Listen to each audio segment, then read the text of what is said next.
Hey everybody, welcome back to today's live stream. I am trying to figure out, because Streamlabs hasn't been working and that's no fun.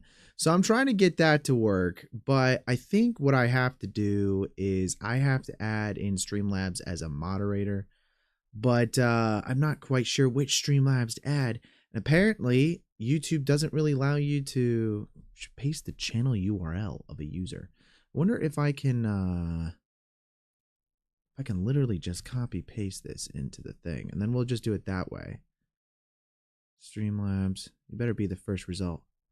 We're gonna do that. We hit the save button. I don't know if it's just a standard moderator or what, but we're gonna do it that way, and hopefully that will help solve our problem, because right now Streamlabs has decided not to work. It's the exclamation mark hello that should get Streamlabs to give you guys a shout out inside the chat, but I don't know why it wasn't doing it.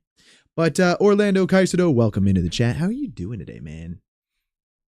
We are going to be working on a new image today. I want to get started just by saying real quick to all the new subscribers that are here, because you guys saw my short film. Thank you guys for subscribing and being part of the channel. But I want to give you like a quick warning. We do live streams once a week that are not short films. They're designing visual effect shots and doing things like that. So I wanted to let you guys know that this is what we do. So if you guys are new here and you're expecting another short films live stream, that will not be this. But I just want to give a quick warning to all the new people that are all a part of the channel. You've been good. How have I been? Well, it's been a busy week. It has been a busy week. I am rolling into a few new projects. We're doing visual effects on a few feature films right now, and I think I am going to London on the 25th of June, and I'll be there for a month. So kind of prepping for all of that and trying to get ready to go shoot that. It's a lot of pre-production meetings, meetings with the director and the other creative heads on the project, trying to figure out what is visual effects, what's real, what are we doing, how are we doing it, the best way to shoot things. And that's really a lot of my job right now, is just kind of like breaking stuff down from that perspective. And congrats on the 4,000 subscribers. Well, thank you, man. It's exciting stuff, man. It's great. We did that, and we're also monetized now on the channel, which is fantastic. It's been a long road, like 2 years in the making for that, but we did it. We did it. So anyways, I wanted to say we are starting a new image today. We're going to be starting this from scratch. This is the image that we will be doing. It's a photo from the movie How to Train Your Dragon. And, it'll be interesting. We got all this waterscape here, the mountains and the dragon. I'm not quite sure if we're going to model the dragon ourselves or we're just going to texture it. I'm probably going to focus more on that next week. So this week we're going to do all of the waterscape, the mountains, probably put a placeholder there just to have something there, and then we'll replace it later. But I think we got to create all these bushes. We got to do the rock sculpting, things like that. And we're going to get into doing a lot of the clouds and sky and stuff. I have a really good add-on that I definitely recommend to anybody who has to make photorealistic skies. It's called physical atmosphere or something like that. I'll show you guys here in a minute. But it's I use it on almost every render that I do, and I'm actually using it on a CG shot right now for work as well. It is a fantastic add-on that makes making skies so great. Rather than trying to find HDRIs for your setup, works a lot better. But before we jump into that, I want to give a special shout out and thanks to all of our Patreon members over here. If you guys want to join the Patreon, the link to that is in the description, and you get access to all of our project files as well as early access to, like, for instance, my short film was on Patreon for like 6 months or a few months. I can't remember how long it's been, but it's been on Patreon for a lot longer than it was on YouTube. So if you guys were part of the Patreon, then you guys would have seen that there. But yeah, again, thank you to all of these wonderful Patreon subscribers here. They get access to all the project files and everything that we have over there. But without further ado, we got to get into this image here. There's a lot to do, guys. There is a lot to do. I have our reference image here, but I haven't created anything else yet. Just basically set up the folder structure. And now we've got to go in and do all of the actual work. So I do have Blender open already because that's what we're going to be using for making this stuff. But how you doing, Happy? Welcome into the chat. Hope you having a wonderful day. It's a beautiful day outside, and I'm in here. So no, it's so funny because I always feel like the weekends are always such a nice, like, the weather is nice during the week usually, and then on the weekends it's usually just gloomy and rainy. But not today. Today's a nice day. I was actually just outside a little bit ago. Hey, Ben. Yeah, dude, the hello thing's not working. I got to figure that out. Streamlabs is broken, and I gotta do that. I did want to try real quick. I'm going to open up good old ChatGPT up here. I'm going to paste this image into ChatGPT and say, what lens do you think this is shot on? I'm curious if it actually, I actually was thinking about this earlier. Be very interesting if you could just plug images directly into ChatGPT and it'll tell you. Image appears to be a stylized or CG rendering scene, possibly from an animated film or game cinematic. So while no physical lenses were actually used, the virtual lens simulates a lens. And based on the composition and field of view, it strongly resembles the characteristics of a telephoto or long focal length lens. Here's why. It gives a bunch of freaking crap. If there were a real camera shot, the equivalent focal length would be around 135 millimeters to 200 millimeters on a full frame sensor. Well, that's great. That gets us started with setting up our camera. So I'm going to go ahead and actually do that. Let's drop in. I'm going to delete the camera here. We have this new add-on that I've been wanting to try out a lot, which is called Lens Sim. We're going to create a Lens Sim camera here. And it simulates a lens using like actual math and stuff like that. You can import actual presets and whatnot. It gets really awesome. Like, you get into like the actual way the tilt shift and the emulation is created using lens data. And all of this is actual data that you can import into your settings. So we can actually simulate, stuff pretty realistically here if we know what lens was being used. And obviously, since this is a full CG shot, we have a bit of creative liberty with it. But I kind of wanted to figure out what lens they use. I mean, we could have guesstimated it ourselves, of course. And that's all fine and dandy, but I thought it'd be kind of fun to try that out. So we're going to swap this over. Let's use something like a 200 millimeter. Yeah, it looks fine. Do they have any other 200 millimeter? They do not. 800 millimeter? That's insane. Whoops. Just selected the wrong one. Although, actually, yeah, let's select that.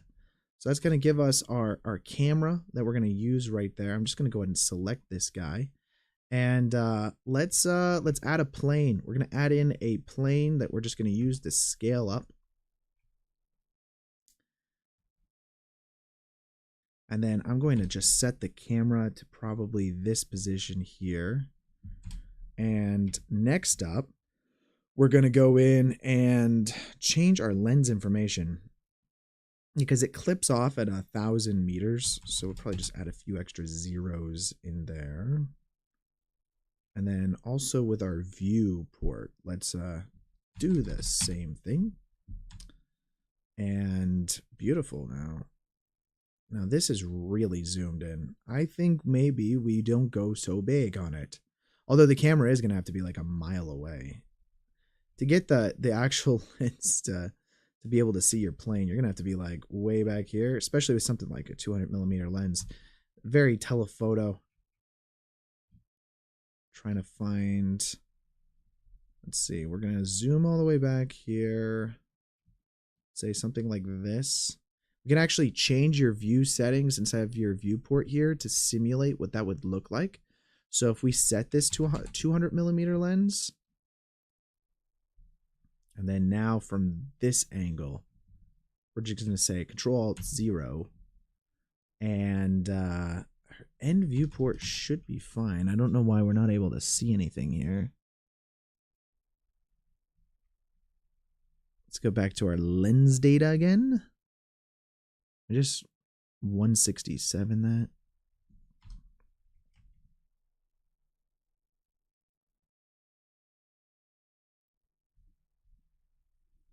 I wonder if I'm rotate it in the correct direction. 1 second. Let's go view this camera real quick.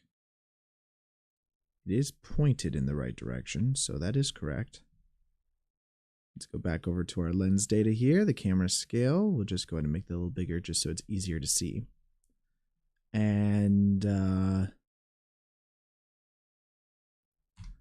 running into some problems. I've only used this add-on once before, so let's do focal length 200 millimeters. No, let's do best fit 100 millimeters. Running into issues. Am I not able to see? Set that to 1,000. Let's see if maybe it pops up at any point.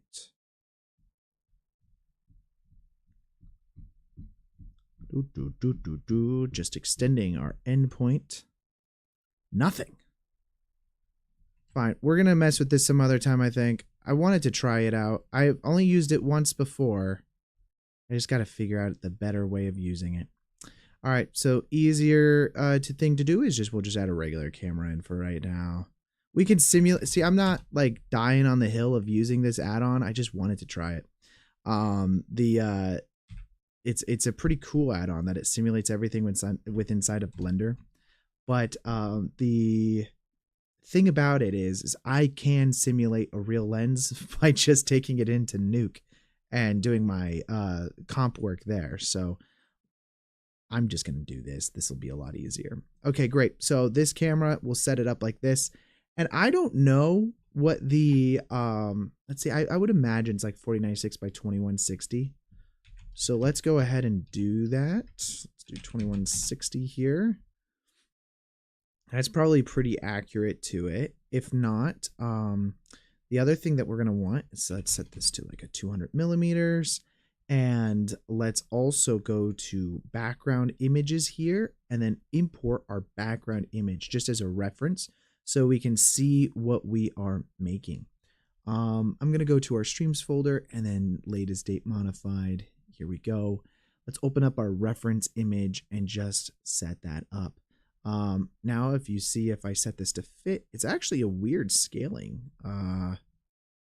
don't know why it's that weird scaling. Because a common, let's see, what's a theatrical release like 1998 by 1080 or something like that. Whoops, 1998 by, can I not type?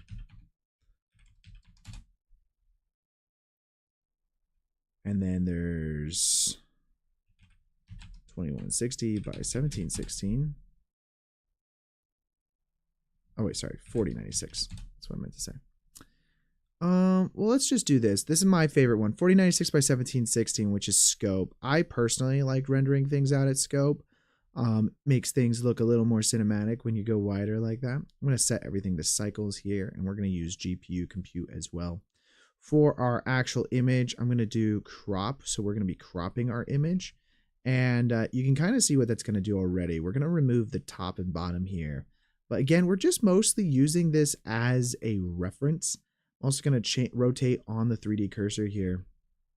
Our camera that we have, whoopsies, maybe I need to select my camera. When our camera that we have here, I'm going to kind of set the base of everything to about right there. And now if we go ahead and rotate everything around, we can take this and then just scale it up.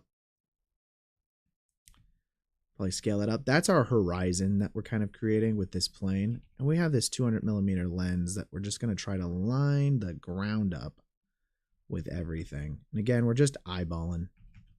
Just eyeballing. But that eyeball can get us pretty close with everything. Now we have like our ground set up. And now all we have to do is sculpt out our cliffs that we have and go from there. So with that being said, I'm going to... guess we can keep this. We'll just change the opacity a little bit to be a little less. I don't really need to see that too well. I'm going to save our work as we're working on it. So let's go to our folders. I'm going to save this to our 3D out folder that we have here. And I'm going to go and call this today's date. Because that's just our name of our project, you know. Imagine if I had to come up with a project name for every single live stream week that we did. That would suck. I'm going to call this scene 1. Version 1. And we're just creating a scene file rather than any models and texture files.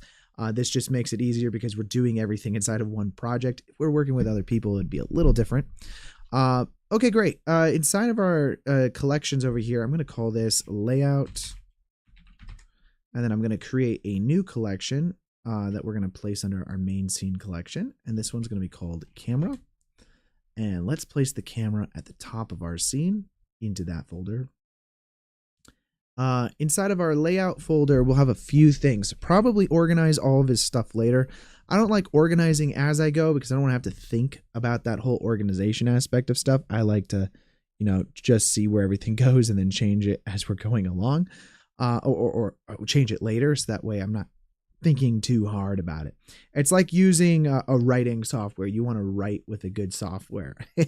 That way you don't have to think too much as you're writing. You can just press the buttons and it does its thing. That's the difference between a good software and one that makes you think too much. We're going to call this camera, I think, and just inside of our settings over here, because it was camera 2, because, you know, we had tested out some different stuff first.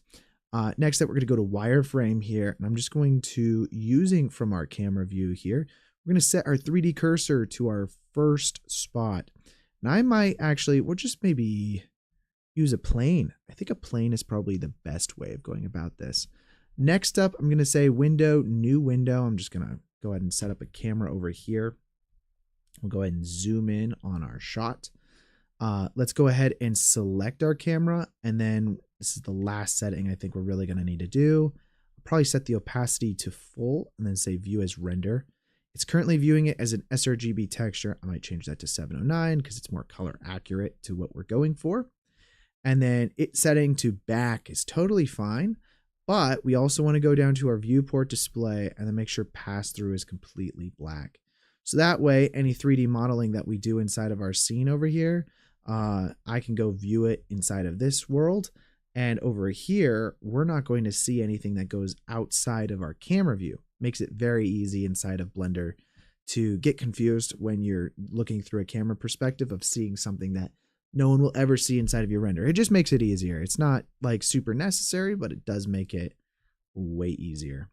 Okay, great. I'm going to go to solid view real quick, and then our plane that we have, what is going on here? Is it clipping because I'm too close, or what? Oh, you know what? Sorry, this is my bad. We're going to change this back to probably like 50 millimeters. And then let's set the clipping start distance to something a lot smaller. I believe is what we want. I always get confused with these things. It might be, there we go. Sometimes it glitches out, and I'm not quite sure why it glitches out, but our scene's really big right now. We're probably going to need to set scaling too. Let's go ahead and do that right now because I don't know. Let's see. How tall is Toothless? Does anybody know how tall Toothless is? What is Toothless wingspan in the... Is this the first film? I actually don't know what movie this is from. What movie is this, guys? Hello, Baragon Productions. Welcome to the chat. Does anybody know? Someone throw in the chat. You guys know what movie this is? Is it the first one or second one in the first film? I'll just say that. I'm going to use ChatGPT for this because this is not going to give me the answers on Google.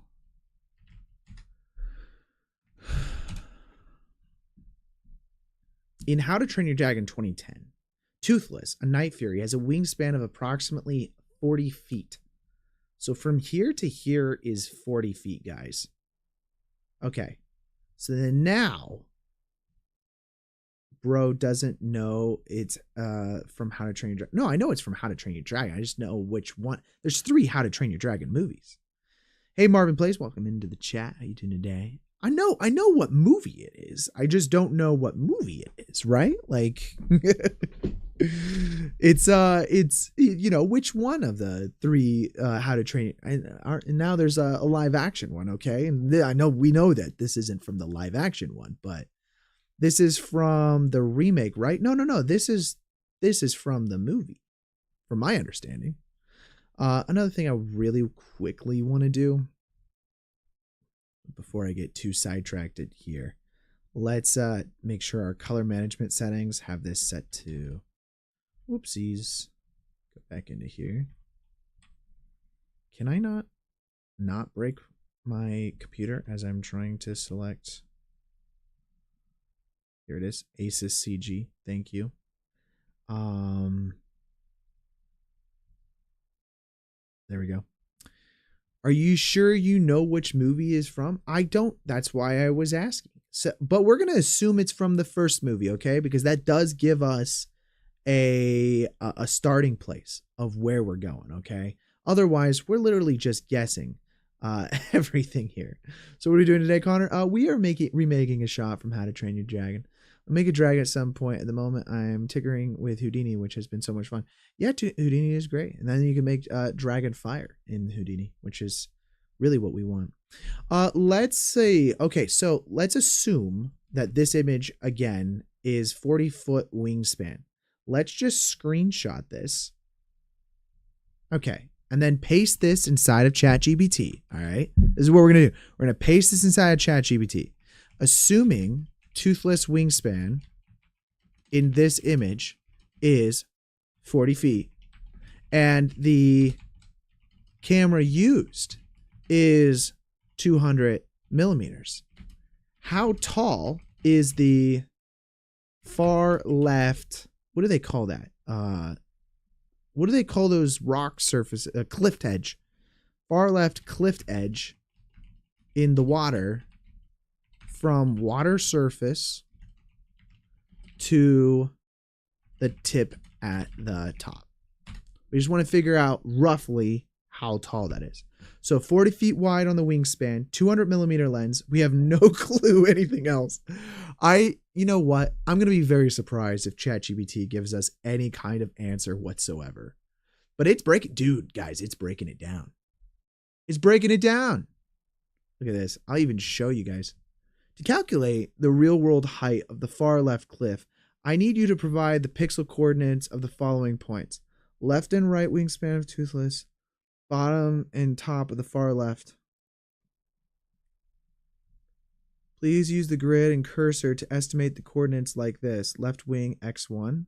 Oh, here we guys go. Okay, so they want left wing tip, right wing tip, cliff bottom, cliff top. So wait, what? To calculate the roll, I need you to provide the pixel coordinates of the following points from the image. Interactive charts for this type are not yet supported. What do you want me to do? I need to figure out the... It's okay. Let's just download this real quick. We're going to download this. I don't know. Well, okay, we could just guesstimate it, okay? So left wing tip is... We go X... Let's say roughly 760. Okay. Y. So the left wing tip. Sorry, I was looking at that thing down there. Left wing tip is going to be, let's say that's roughly 100 and 100. Is that 100 or 150? Do you guys think? X 100. Y 220. Right wingtip.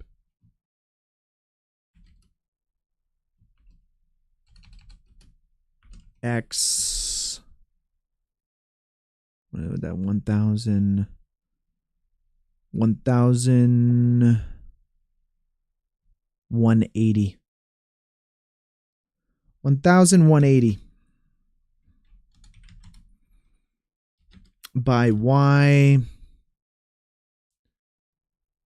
probably similar, right? Y 220. We'll go with that. And then cliff bottom right here.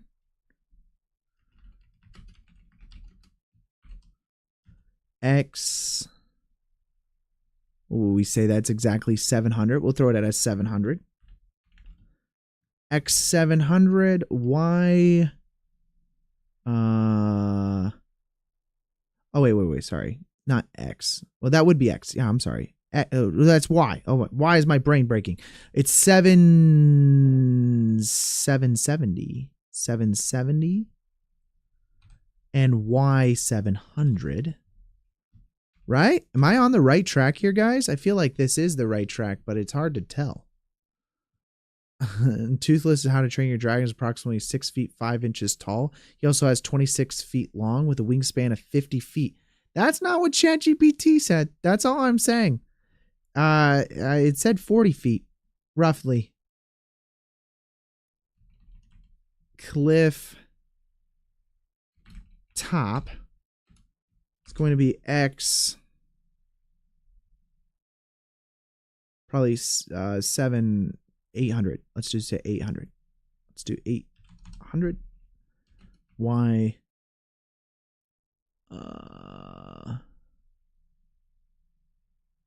Oh, 300. Dude, it's like right on that line. Let's see if this works. Let's see if ChatGPT can tell us exactly how tall that cliff is. Based on the measurements you provided, the assuming choose is 40 feet. The height of the far left cliff in the water, from the water surface to the tip of the top, is approximately... Yeah, that is not correct. You are wrong, ChatGPT. You are wrong. What a waste of time. That was wrong. That was so far off. Oh my God. Okay. We just closed it. We forget that we ever looked at that. Okay. We're going to forget that we ever looked at that. All right. Usually what I like to do, L chat was, that's freaking nuts. Okay. Well, here's what we can do. All right. So from the perspective of the front tip here, we could then go, where's that at? It's right there. We could then go create plane. That's going to be theoretically on the surface of this ground.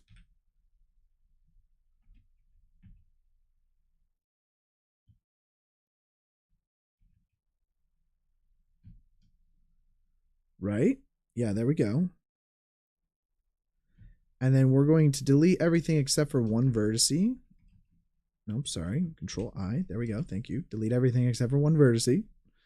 And then we're going to take this one vertice and we're going to extrude it with our z-axis. And then I'm just going to grab it, just set it to the top here real quick.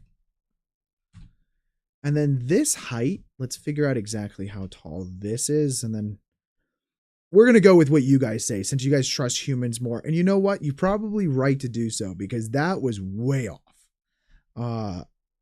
Not even close. Let's see. We're going to go with, let's go into edit mode here. Thank you. Go to view settings. I need the length. Where I always forget. There it is. Edge length. So that's 1,725 meters. Just get a random measurement of a real cliff and use that as a basis, or a picture of the cliff, the image as the building in the New York, and use the Empire State Building as the basis. Yeah, we could probably do that. How tall is the Empire State Building?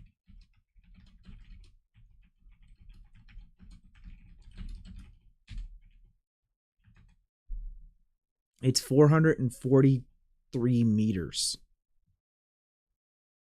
Empire State Building is 443 meters. So right now we are really off, but that's easy fix, right? So let's take this. We'll go to cursor to selected.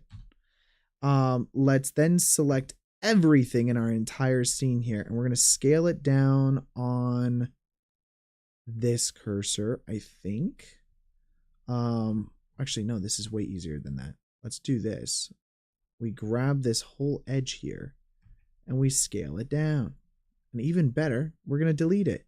We're going to extrude this by the z-axis to 443 meters. So that's the height of our cliff, or what our cliff height is supposed to be. We then select everything else except for this measurement, which I'll create a whole new collection here. This is what sometimes I like to do. We'll call this ref. And then inside of our ref, we'll make it non-selectable. Oops, that's not the right option. Go selection option here. And if we grab this plane, call this 443 meters. And if we just then make this non-selectable, now I go in and we can select everything except for that. Right? Wait, did I just put the wrong freaking... That's the ground.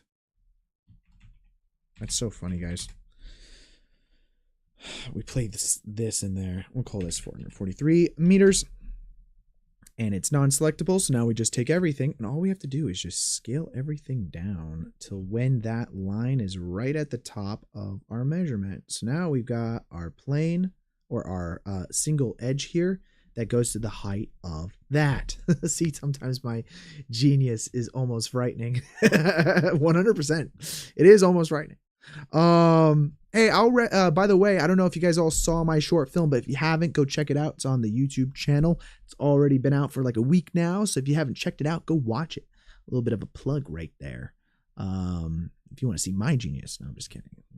No genius to be seen, all right? Well, fantastic. Now we've got the height of this cliff. It's pretty great, pretty great, pretty great. I'm excited. Now we're going to select, let's see, probably, let's just delete that for right now. We'll add in a plane and scale that up. Netflix level film. Oh, thanks, man. I appreciate it. One day Netflix will, they'll call me and they'll be like, hey, we want you to make this movie for us. And I'll be like, bet. We're going to go ahead and actually move this back. I think, the positioning of it is a little off. And honestly, it's a little taller than the Empire State Building, but I think we're good. I'm going to add a plane over here. We're just going to add this plane into our layout section. I'm going to delete that plane. And then we'll just make this non-selectable. And now this is just going to be cliff. I don't know if I never name my planes or any of that stuff that's in my outliner. And it always bothers me later. So I'm going to try to be better about it. So that way I'm not like, later going, what was it? What was it? It was plane 004 or something like that, you know? Okay, over here, I'm going to turn off, let's turn off extras. Let's turn off bones, motion paths, origins, relationship lines. Let's turn off outline selected. Let's turn off the 3D cursor. I think we should be good. Let's see. We got all that stuff off. That's great. Get rid of the floor as well. We don't need the floor. You like to live life on the edge? Yeah, that's why we never hit the save button. We like to live life on the edge. Oh man. By the way, I don't think I've ever really told you guys about this, but I do have merch that is for my short film. So if you guys do want to check that out, link to that is right here. I don't ever link to it, but if you guys want to see, I only have 2 t-shirts out there right now, but if you guys do want to check those out, you can. One is for my short film and the other is for my studio. It's some great artwork created by a guy named Ryan Eagolf. He's fantastic and very talented artist. I'm going to turn off edge length now. But let's go to top view here. We're going to start 3D modeling roughly a cliff edge of some kind. I'm going to delete that vertex and we'll just go ahead and, make this up as we're going here. Probably till mount right there. And then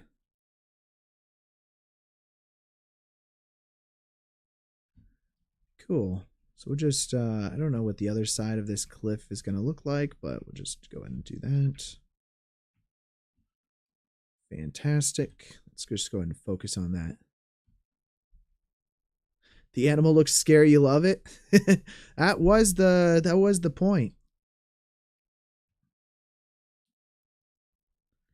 Let's go ahead and move this over. We're just going to try to roughly 3D model this. We're just creating the layout right now. Later, we're probably going to have to make some major adjustments. Okay, let's do that. Extrude that.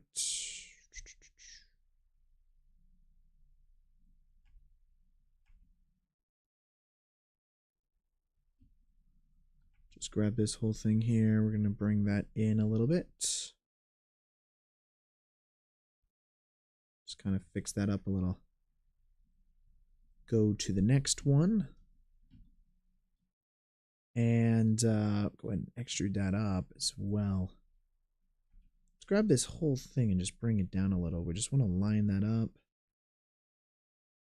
Then extrude over to here.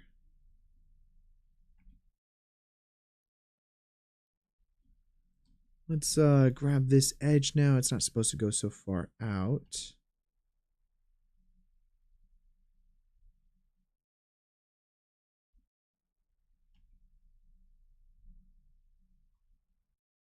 Probably clean that up manually, I think. Just these few vertices.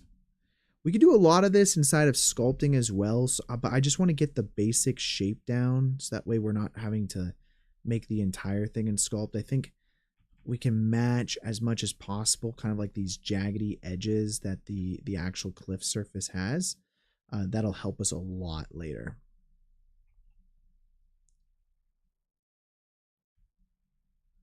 Turn that off right now, scale that up. Probably turn this on to median point.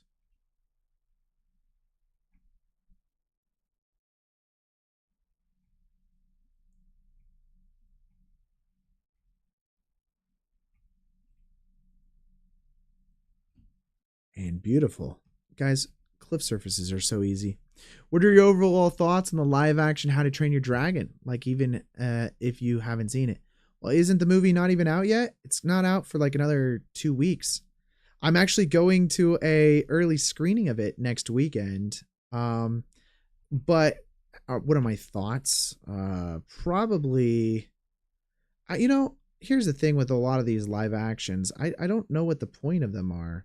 Um, like, it's not doing anything different because you can't, right? Like, if you change it too much, people get angry. If you keep the live action version exactly the same, then what's the point?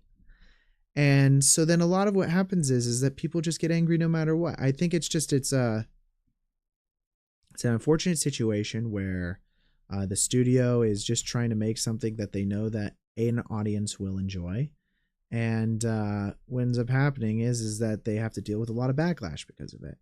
Um, and I don't know if the solution is just not to do those. I mean, I personally love the mind that there's a lot of original stories out there that can be told, but I also understand, I'm not an idiot, that it's not the studio's fault as to why they're doing so many remakes these days. Believe it or not, it's the audience's fault. Audience people don't like original stuff. There's enough indie films that come out every single year. They don't do well. And it's a lot of the times because people go, oh, I don't really know what that film's about. But I do know what, How to Train Your Dragon is. I really liked that movie when I was a kid. So then they go, watch that. And unfortunately, I think it's a lot to do with studios. It costs like 300 million, $500 million after marketing and everything to make these movies. Like, they're going to go with a safe bet option rather than trying to make something new. What is live action? It's like shooting for real, man. Instead of animation, it's taking it and trying to make a with people. Though I find a lot of times it's like with this, it's like a shot for shot remake, similar to the kind of like they did a live action remake of, what's it called? Lion King, and it looked stunning. It looked great. Although it's kind of funny because, let's be real, what is live action about full CG lions anyways, right? Is that really live action, or is that just CG but looks real? But then what is the live action live Lion King remake? Is that live action or is it animated? Technically it's animated. Because isn't like literally everything, like the environments, even CG, or yeah, it's all CG, is it not? That was one that honestly I was just like, what's the point? What are we doing here? What's the point? Okay, now here's the trick, guys. So we take this edge here, and we're just filling in the connection here.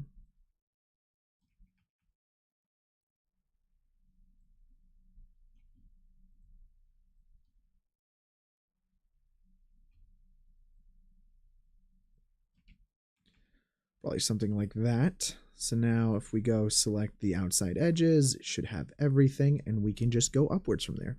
You think the only live action shot in that movie was the sunrise in the opening? Was that actually live action? I think that was even CG. Just so good though. The CG that they can do these days isn't that just remarkable? I find that remarkable. I think that's very impressive that they can do that. I mean, it's like Avatar, like Avatar the Way of Water. The whole film is just CG basically.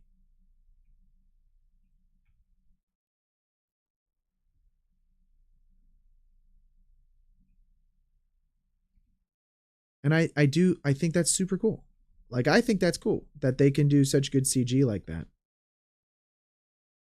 Oopsies.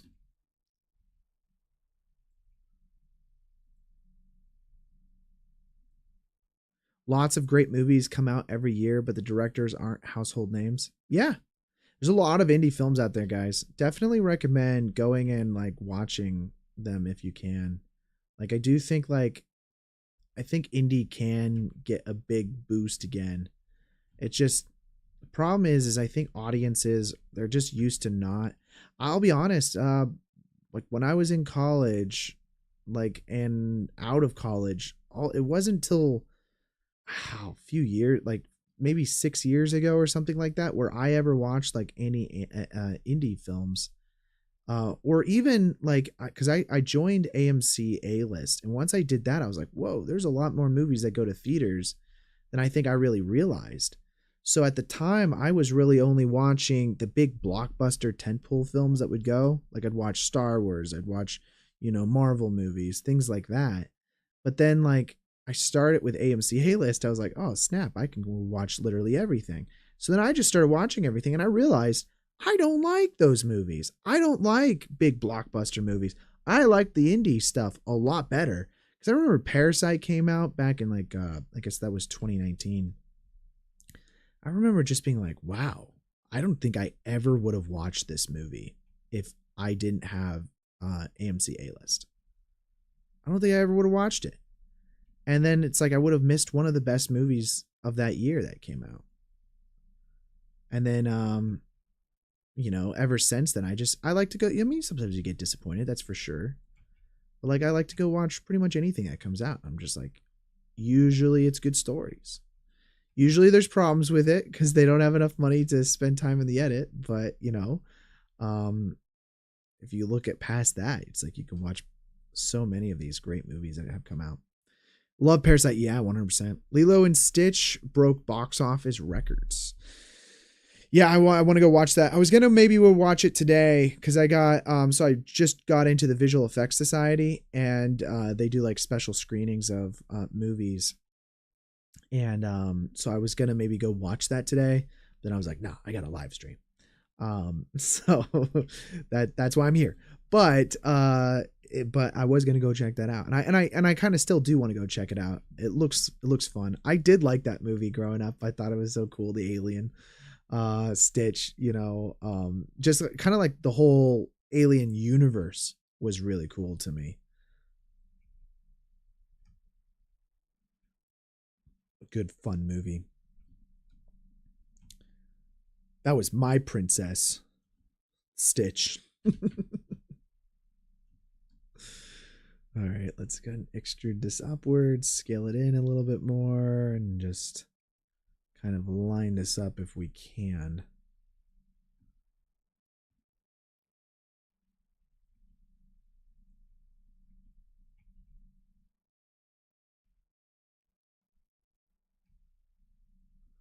And then let's just go ahead and fill this in or something, right? Boom, done. Though I don't think that's the best way to do it. I'm going to press this button. It's going to freak out for a second, so just bear with me. Oh, we're going to grid fill. Sorry, guys. Whenever I have to press F3 to open up that menu, and then I just type in grid fill. So that's all I did there. But when I press F3, it swaps my OBS as well. You were talking about CGI, and from what I've seen, it looks awesome. CGI is like Sonic, from what I can tell. And Sonic was some top-notch CGI. Oh, 100%. Sonic the Hedgehog was great CGI. And same with Lilo and Stitch. I think it's just really good CGI work. Did it break box office records, though? I didn't know that, like, because this is like not, isn't this like the first weekend, or has it been out longer than I expected? I didn't know it was already been breaking records here. That's wild. I'm gonna select this circle here. We're just gonna grab it over, just scale it down maybe. Actually, maybe not scale it down. Let's move it back here. I don't want them all be in a line. There's got to be a little bit of a distance between them, I think. Go ahead and scale that down. 180 million in the first week. Apparently that's a record. That's weird too, though, because like I feel like nowadays records aren't really, like, they're just comparing things to before COVID. I think a lot of the time, I mean, I don't know if that's what they're doing here, but they'll be like, oh, since COVID, it's breaking records. And I don't know if that's what they're doing here, but That was what they did with like Top Gun Maverick and things like that, where they were just like, oh, breaking box office records. Okay, let's just now extrude that upwards.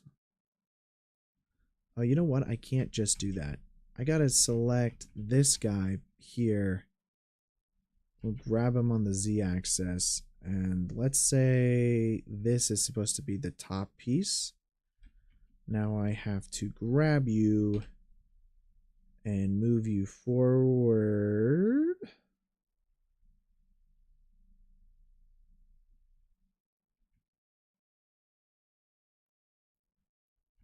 Looks good to me. I'll just place that in the correct spot.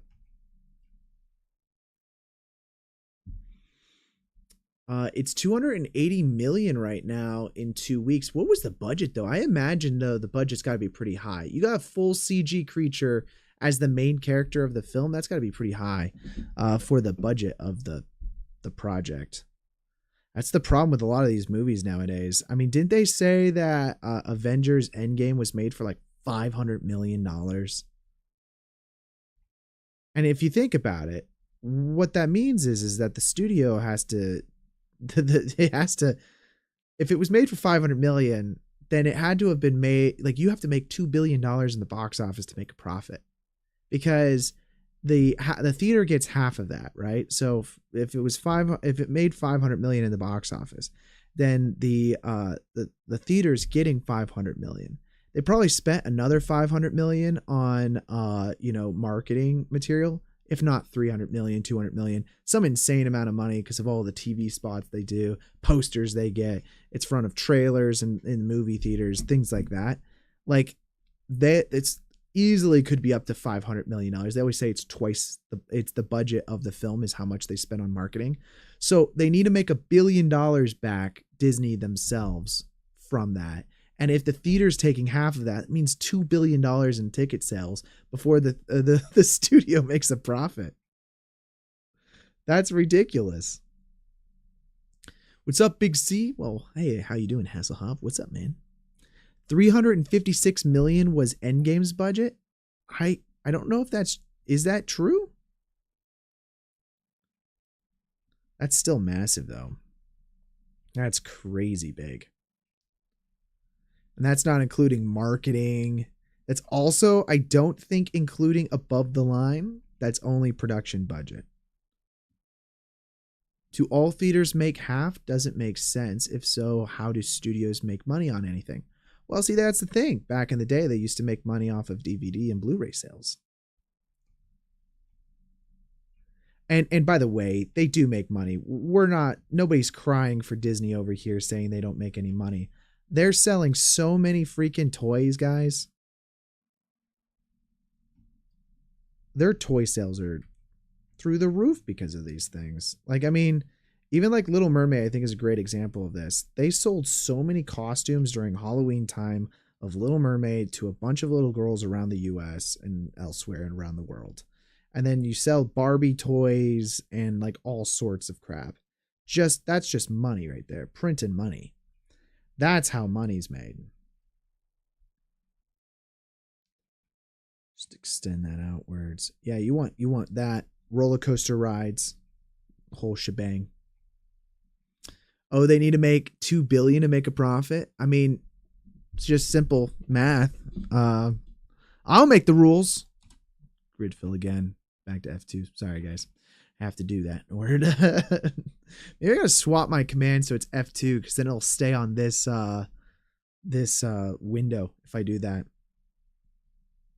They only need just pocket change, really. Yeah, man, it's not that bad. I mean, for Disney, I think a lot of that is just theme park sales. Like they're having, theme park sales, and that's really where all of their money is coming from, or where they can get most of their money. I think that is the case though, like a lot of the times for these other studios, and honestly why I think companies like Warner Brothers don't do as well is because they do not have a theme park. They're selling their rights to other companies that do. Like Universal has a theme park, right?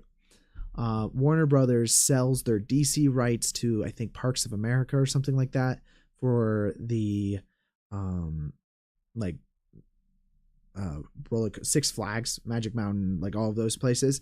They get all of the roller coaster rights for DC. They sold those. I don't know how long that contract's for.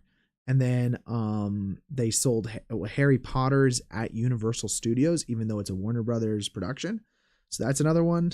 You imagine how many capes and freaking costumes people wear. Oh, let's delete that real quick. That's the way they use CGI so much. Filming and location cost more. In Avengers Infinity War, they literally used green screen for Times Square. Well, yeah, because you imagine shutting down Times Square to shoot stuff there? They made $2.7 billion on Endgame. Hey, they got a profit. And actually, they actually got more of a profit. I think a buddy of mine told me last night that Endgame was shot at the same time as Infinity War. So I think that budget of how much money it is not exactly reflective of how much money it really cost, because they were able to cut costs between Endgame and Infinity War. I don't know much about that, but yeah. Not Times Square, my bad. Central Park. Yeah, well, literally all of New York. As well as with when they did all this stuff for Thunderbolts. Thunderbolts takes place in New York as well. And I mean, I imagine that's all just Nolan would have shut down New York. True. Nolan would have been like, we're going to do it right. This is how I do my thing. Shut down all of New York just to shoot that. Same with, Quentin Tarantino basically did that with Hollywood. When they shot Once Upon a Time in Hollywood, they shut down like whole avenues just to get those shots. It's just insane to be able to do that. Imagine what the budget for those things. I mean, well, we know what the budgets are, but that's just wild. One of these days, boys, one of these days. Just swapping back and forth so I can grid fill these circles that we're doing here. Yeah, when I did Bad Omen, I we didn't even film in Tennessee, which is where it takes place, okay? That was done inside of a random studio that I built the set for. 28 Days Later could have such a small budget. They couldn't shut down London, so they filmed really early in the morning for the opening. Really? That's crazy. Well, now their new film's definitely not a small budget. I mean, especially not for marketing, because that film's been everywhere for marketing recently. 28 years later, that's what I meant. 28 years later.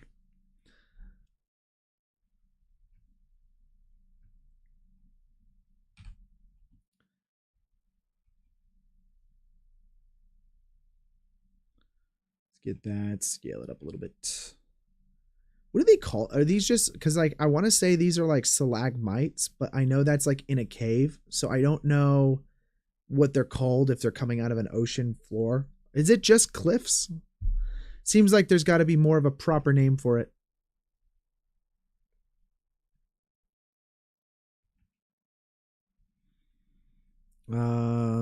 New one's still taking some shortcuts to cut down on costs, though. Oh yeah, although it means nothing when you actually see behind the scenes of the camera equipment. Dude, guys. And they got like 1,000 people working on those sets too. It's pretty awesome. I do like it when movies make an effort to film on location and do things like that, because I think that's so freaking cool, honestly. I hate it when they just film in some random, soundstage in London or wherever, Montreal. And then they're just like, yeah, this is New York City. And then they just green screen everything. Not as much of a fan of that.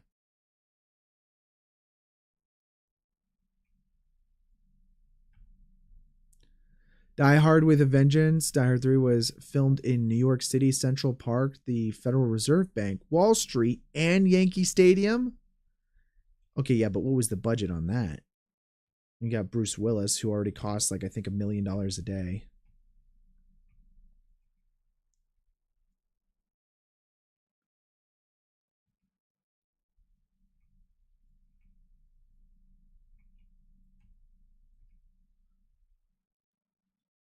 That's good. F3 grid fill. Ooh, guys, we are getting there with these cliffs. It is just a slow, like it's a slow but sure chill live stream. Okay, all we're doing is going through making some cliff edges here. What's more fun than this? Nothing. That's the answer. Nothing is more fun than this. I've got to go into 3D sculpt these afterwards though. 90 million and 95. Wait, what? 90 oh 1995, 90 million. This news outlet love to downplay how difficult it is to make a film.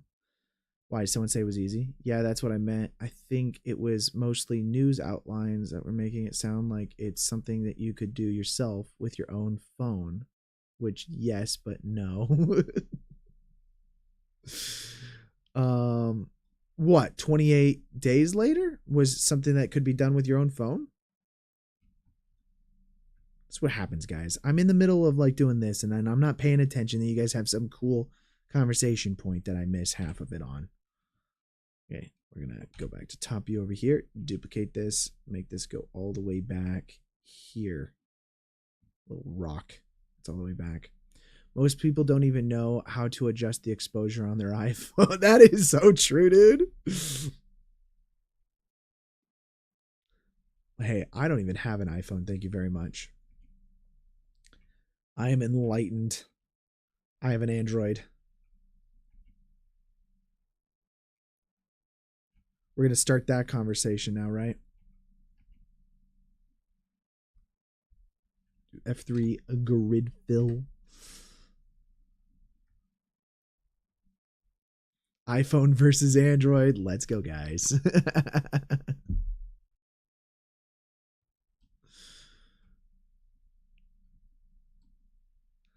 we're going to extrude that down. And then again, all the way down. The reason why I'm doing this is because the water is going to be somewhat transparent, so you'll be able to see through it. So you kind of want all of these rock cliff edges to be visible through the water, especially to a certain extent. We're probably going to have some kind of slope on the ground below it to create shallower portions of water and then thicker portions of the water, because obviously over here will be deeper than like right here. I think there's going to probably be a pretty stiff fall off, but these kind of cliffs that go down, they're not just floating above the water. They should have a connection that basically goes to the ground at the bottom. So make sure to hit that save button, boys. It's the only right way. The only right way. Go ahead and duplicate this. By the way, Ben, it's great to have you on stream, man. It's been a minute. I think you've been busy most weekends, like the last 6 months.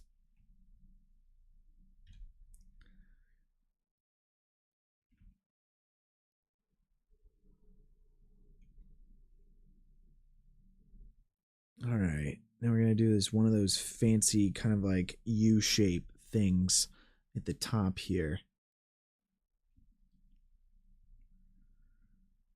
Go ahead and extrude that up. We're just going to scale it down. Just keep going for it. Hopefully new job in June. Hell yeah, dude.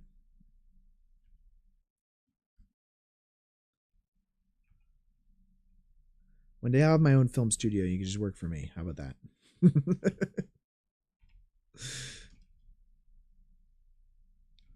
Just duplicate this over. I'm going to scale it up.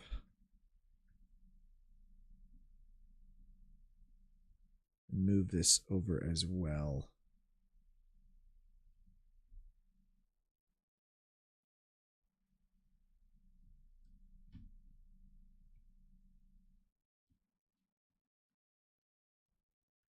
Probably keep going a bit here.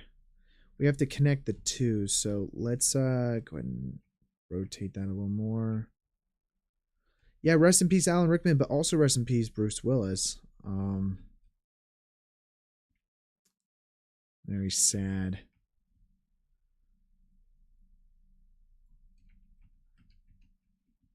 Alan Rickman, though, such a goated actor. Like, holy crap.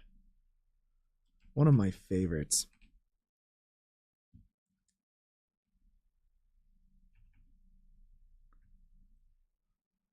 All right, and then we'll just extrude this.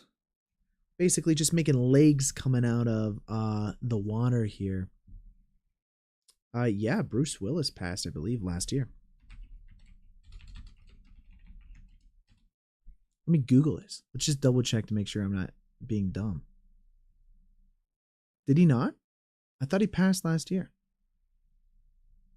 Maybe I'm off on this. Maybe I am off on this. 1 second. There is nothing online about this. Did I see some article last year and just literally believe it? Wow. Okay. Never mind, guys. Forgive. I'm spreading fake news here.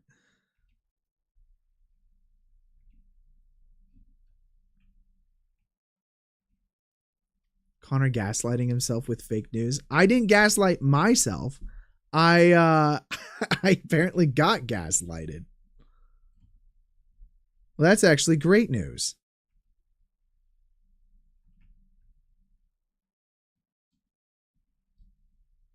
The onion are fake, by the way. What? The onion's not real?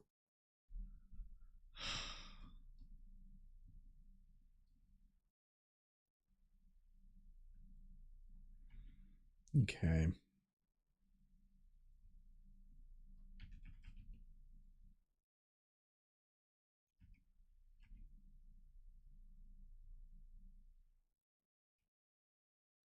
Okay, let's see. We're going to rotate this like so. And there we go.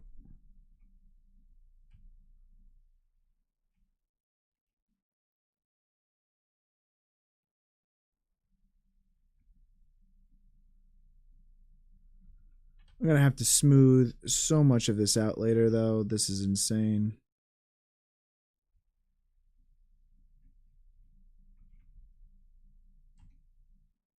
I don't even know how I'm going to smooth this out. Oh, I knew he had dementia. I just honestly had thought I had heard that he had already passed as well. That's what I thought I had heard. And now I don't even remember how I heard it. So it was probably just me getting messed with and I didn't check my sources. Well, guys, that's great news, though, that he has passed away.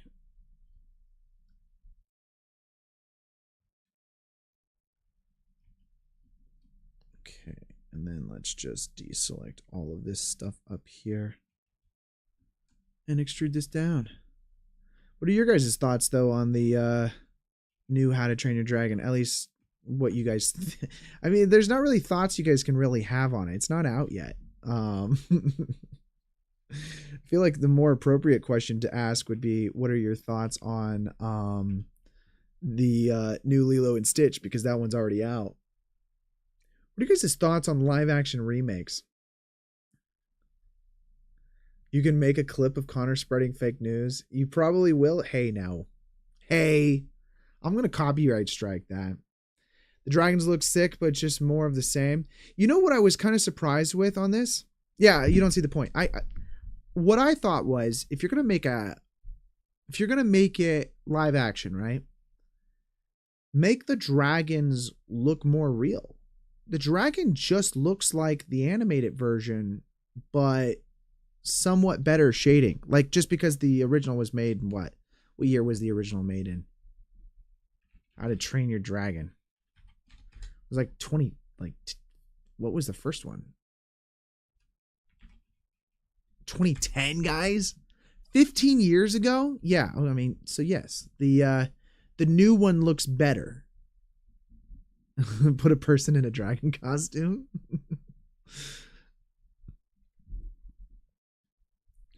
Yeah, let's put a person in a dragon costume. That's what we should do. Okay, I think we're going to go with that. Let's see. I kind of want it here. It's probably about right.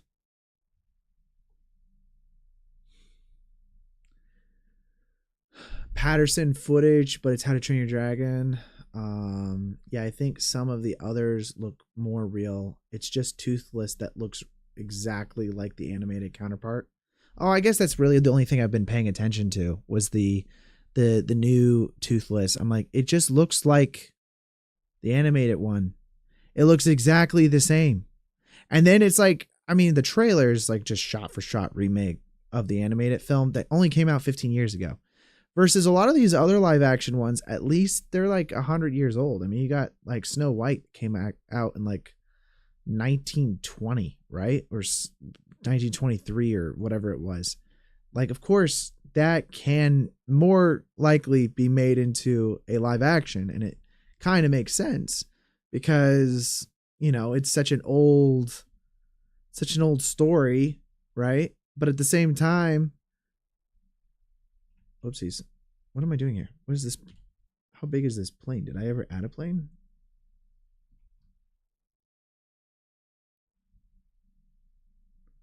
Oh, because I freaking added it to the wrong thing. There we go.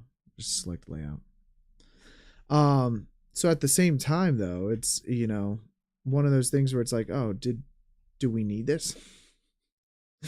Do we need another remake? Smaug from The Hobbit is your favorite dragon? Benedict. Oh, dude. Did you guys ever watch the behind the scenes of him performing that? 1937. Okay. So it's not as old as I thought it was. If we're lucky, they'll make an animated series out of the new movie. Are you talking about How to Train Your Dragon? If they'll make an animated series, they already have an animated series. It's already a thing. Let's go ahead and just try to create this edge of this rock here. Let's just turn that off because that's going to drive us crazy. Yeah, that dragon is really amazing. Dude, so watch behind the scenes of Benedict Cumberbatch in The Hobbit. It is insane. It is insane. He's such a great, like, he was a perfect casting for that. Put a new one, just imagine it. Benedict Cumberbatch and Star Trek as Khan. Dude, Benedict Cumberbatch as anything. I mean, Sherlock Holmes even is amazing, all right? We just like Benedict Cumberbatch, all right? What was an interesting cast? Like Martin Freeman as, I mean, honestly, that was just a perfect cast, I think, all around for everybody. I didn't have problems with The Hobbit. You know, I had friends that did have problems with it, though. But I never had problems with The Hobbit. Okay, we're just going to bring that over here.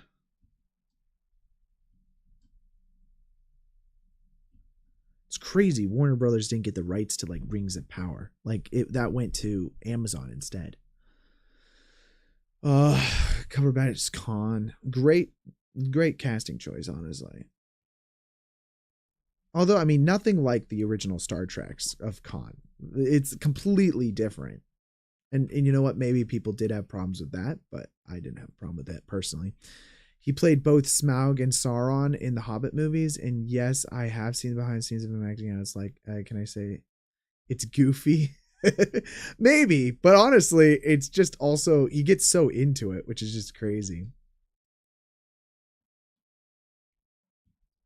All right, we're gonna fake this cliff edge back here. Let's just say it's gonna go this way. I don't think any of this matters, but I kind of want to roughly have an outline that's going in that direction. And then now let's take this whole thing. We're just going to extrude it.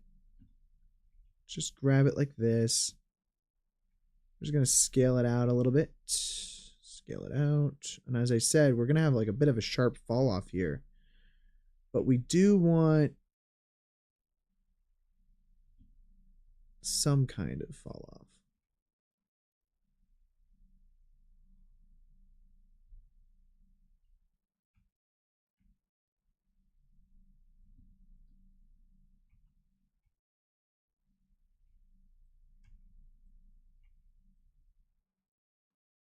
Something like that should be fine. So that's like our underwater cliff that we have there. We're probably gonna have to fix all of these.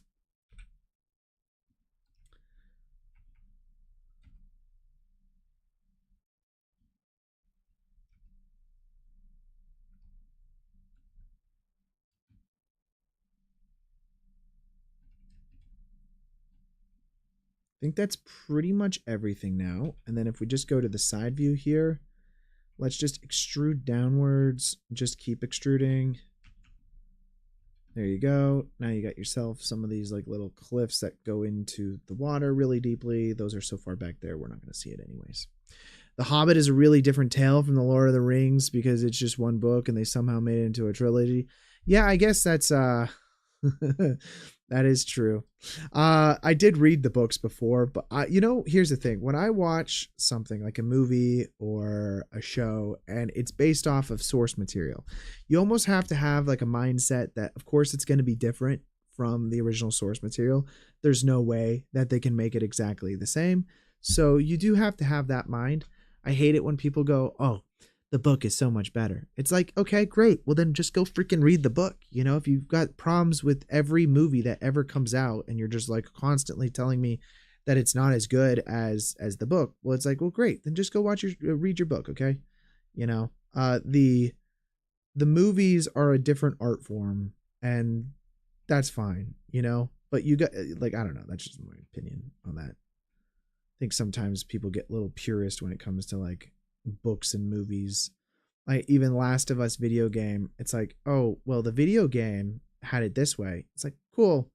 Well, the show doesn't have to do it exactly the same way just because it's based off that. I guess it does. I mean, I don't know. I don't have like a real strong stance on this. I think sometimes things can be different and that's fine if it's different. It's a different art form. You can't compare it to something else. It's got to be adapted. It's got to be changed. That's why I call it an adaptation. It's because they took their own creative liberties. I think there's some things like Aragon that I find they did a really bad adaptation. I don't think that movie turned out as good as it could have been because they really changed so much of the source material. But, that's all I'm saying. Sometimes adaptions really strange decisions for no reason. That's always confusing for you. I guess you know what? You're right. It just depends on how different it is. I think sometimes you have to cut things out. Like The Hobbit, they had to cut out. There's that one character, I think, Bob. I think Bob Bombadil. They cut him out. Or is that even in Lord of the Rings? Was it in Lord of the Rings or Hobbit? I can't remember now. But they had to cut that character out. And it's like, okay, well, that kind of makes sense because it's a huge storyline that was, oh, you know what that was in the Lord of the Rings. And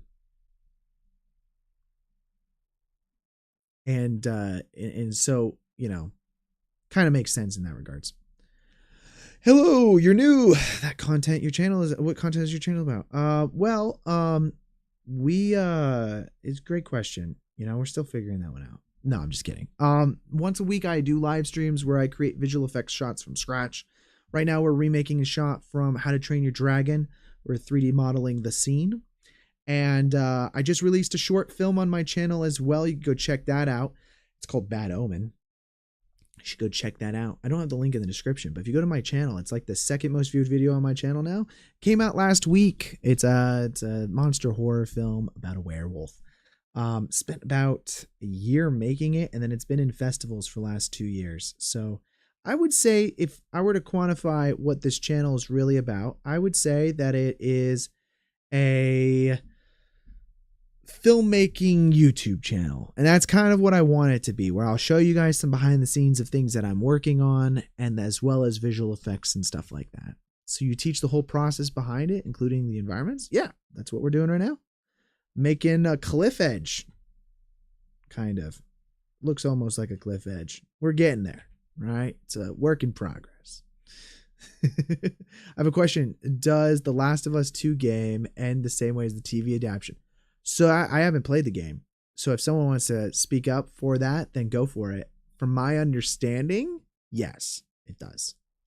But the game, it happens in the game the same way that it happens in the show. but it's not the end of the game. That we only got like I think the first half of the game in this latest season.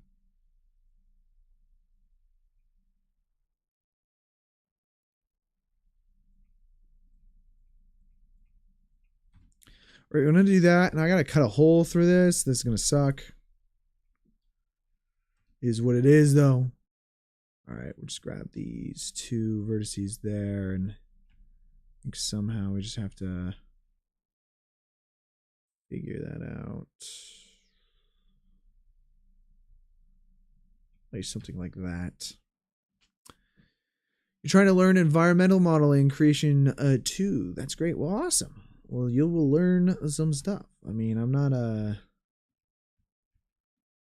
there's, I think, many ways to do certain things, but I certainly am able to get stuff to work sometimes. Let's see. We're going to 3D model the inside of this part of the cliff here. Bridge edge loop the hole. You know what? You're right. Let's go here. We're going to add our cursor to this spot. Scale open or scale that up. We could chop through it with a Boolean and then bridge edge loop it. It's probably one way of doing it. I think that's a messy way of doing it, though.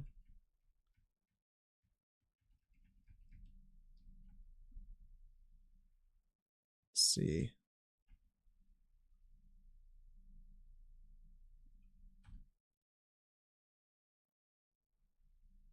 That works. And then now bridge edge loop the interior of this essentially. We can take these 3 verts here, and then let's take like 3 verts over here. And then it's a little far up. Let's do these. Fill that. And then I'm going to edge loop this. Turn off that. And voila, now we've got ourselves a bridge between the two of those. I want to use bridge edge loops because I don't know if that's... Working as a 3D artist teach us how to work safe, doesn't it? It does, sometimes. Always doing things non-destructive. Yes. But we like destructive, okay? Destructive makes us feel good.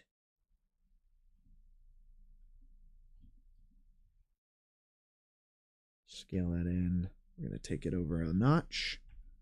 Bring this over. I'm going to bring it in. Just clean this up a little bit. It's a little wacky, but we're going to get there. And then once we go into sculpting, we're going to be able to control a lot of this. But just want to extrude this up, and we're going to...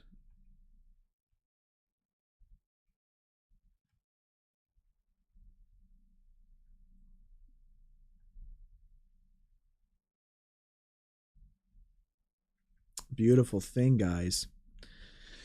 Okay, let's scale that in and move it over, I think.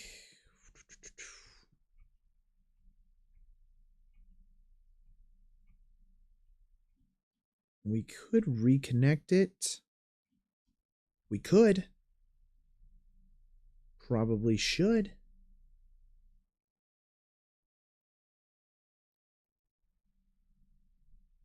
I'm gonna have to smooth all that out as well. Let's see.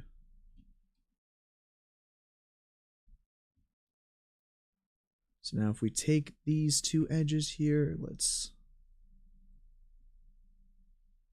clean that up a little bit.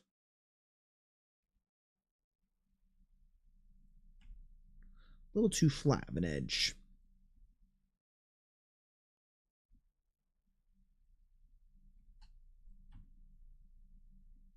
I'm going to have so many faces that are going to be inverted. I got to fix that. By the way, Connor, how are you planning to make the dragon? That is a good question. Okay, Sado. I don't know yet. I'm either going to 3D model it or maybe just find a model of it. Mostly focusing on the look of the scene and doing look dev work on this one. I don't think we're gonna 3D sculpt this thing from scratch. That's a lot of work. Okay.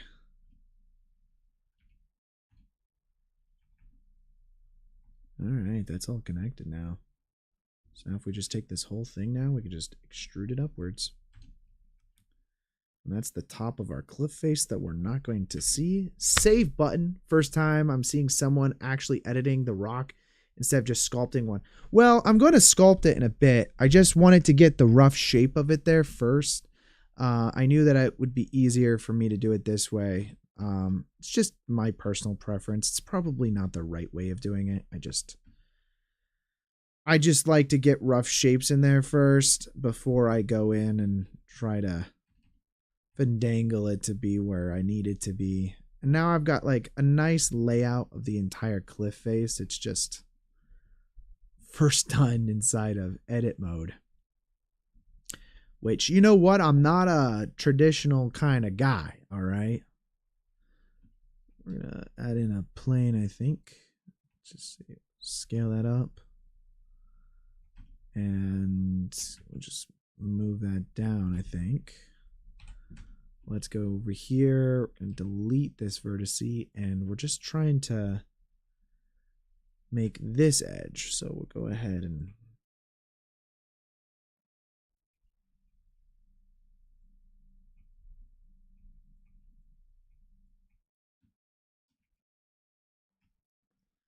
so now this guy, which is extrude him upwards, probably scale it in. I'm probably going to take this whole thing, honestly, and move it back here. I don't want it to conflict with my current face that I have. I think it's depth-wise further back. Well, realistically, there's no right way. We develop our own workflow and work with it as easy as traditional. Yep, that's, you know what? Thank you. I appreciate that. You can also flame me for just doing it straight up wrong. But you know what? I didn't go to VFX school, so for me, I'm actually completely self-taught, which has made it so that I do some things just not the right way, or a traditional way, I suppose. But I find it easier doing it this way because these rock surfaces are so easy just to like sculpt in hard surface mode, that, like, as if it's a hard surface, I should say, that I end up just doing it this way. I think I would spend the same amount of time, if not a little bit longer, doing it the other way. Grid fill. Wait, what? 1 second. Select 2 edges. There's plenty of edges. Grid fill. There we go. Sometimes you just have to edge loop it one extra time in order for you to get the appropriate amount for your grid fill. Okay, we'll take that, just extrude it down. I just want to create the interior of the water here. Great, guys. Well, that's a nice rock surface. I will say I probably want to grab this guy, and we'll just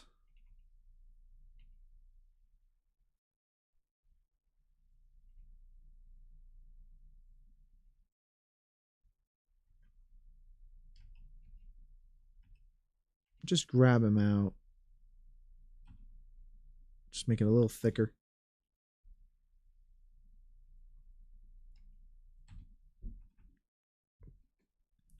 Nice, guys. Got a good rock kind of like set up there. There's one more right in front. I may just, it's a similar shape to this one.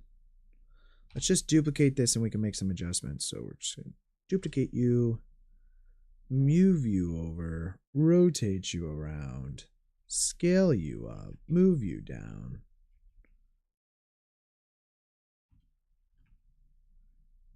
Beautiful thing. Save that. For now, you're learning just hard surface, and you're going to buy Substance Painter and Designer to learn texturing with. You just can't digest Blender nodes for some reason. How did I learn it? Good question. I've been using Blender since I was like 10 years old. So I got it for, like, my sister bought me a tutorial series. It was called 3D Magics back in the day. And first ever thing I 3D modeled was a shoe. So I wasn't, like, my parents didn't let me on YouTube when I was a kid. And so I had to, like, learn everything by just clicking buttons. And one of the earliest things I ever made, where I just loved Star Wars, like the pod race scene inside of Phantom Menace, and I really, really, really just wanted to remake those inside of 3D. So I did. That was the first stuff I animated, and I didn't know how to animate, so I created the pod races. And inside of Blender back in the day, this was like Blender version, oh, I forget what it is. I've told you guys this before. I think it's 1.4 or 2. I can't remember. It was an earlier version. I got to figure out exactly what version it is again. But that version of Blender I was on had a game engine inside of it. And so I didn't know how to animate stuff with keyframes. So I would just make it so that I could control it with WASD or the arrow keys. And then I would make my stuff move that way. And I'd use Fraps screen recorder, because that was the big screen recorder from back in the day. And I would screen record the stuff from there. And that's how I would make my animated shots. It looked terrible. It wasn't good, but that's what I did.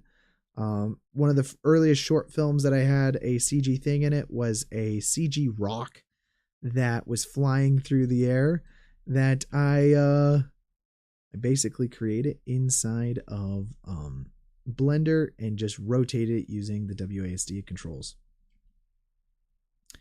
Okay, with all of that, let's just Control J it. Call this rocks. You mastered loop tools and box modeling, so you're trying to master other skills. Am I wrong for not wanting to learn nodes in Blender, but I want to learn the designer instead? No, because a lot of times, if you're working in the film industry, you're only doing a couple things. You're not really going to be doing everything. So while I would recommend learning as much as possible, because that makes you more useful in the future. It doesn't mean that you actually have to learn how to do everything, because that's not your job. You probably will just be doing maybe just sculpting, or just rigging, or just animation, or just shading and look dev and work like that. So it kind of just depends on what you end up doing. But no, that you don't have to learn how to do everything. Maybe one day. Maybe that's going to be more of a thing one day. I don't know. I could see AI kind of changing stuff in that way, where there's less teams of people and it's more individual based. And if it is more individual based, then you kind of need to know how to do more things. And that could change the landscape a little bit that way.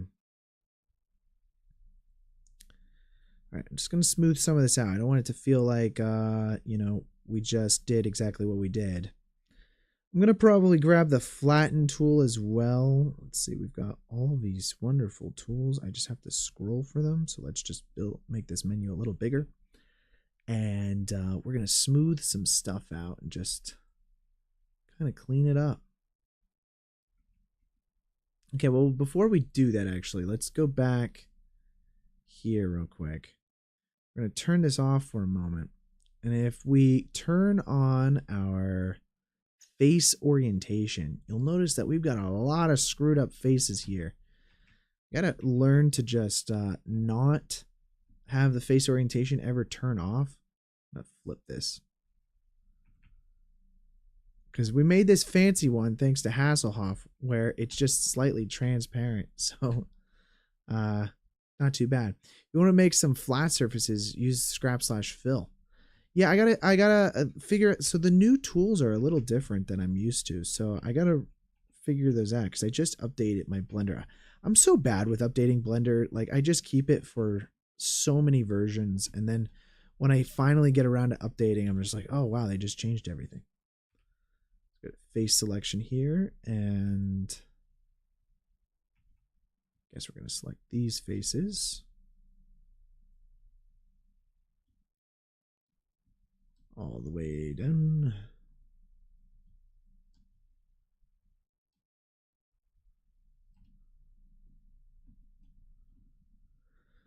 We got to kind of do the same thing over here. So I'm going to select this all the way.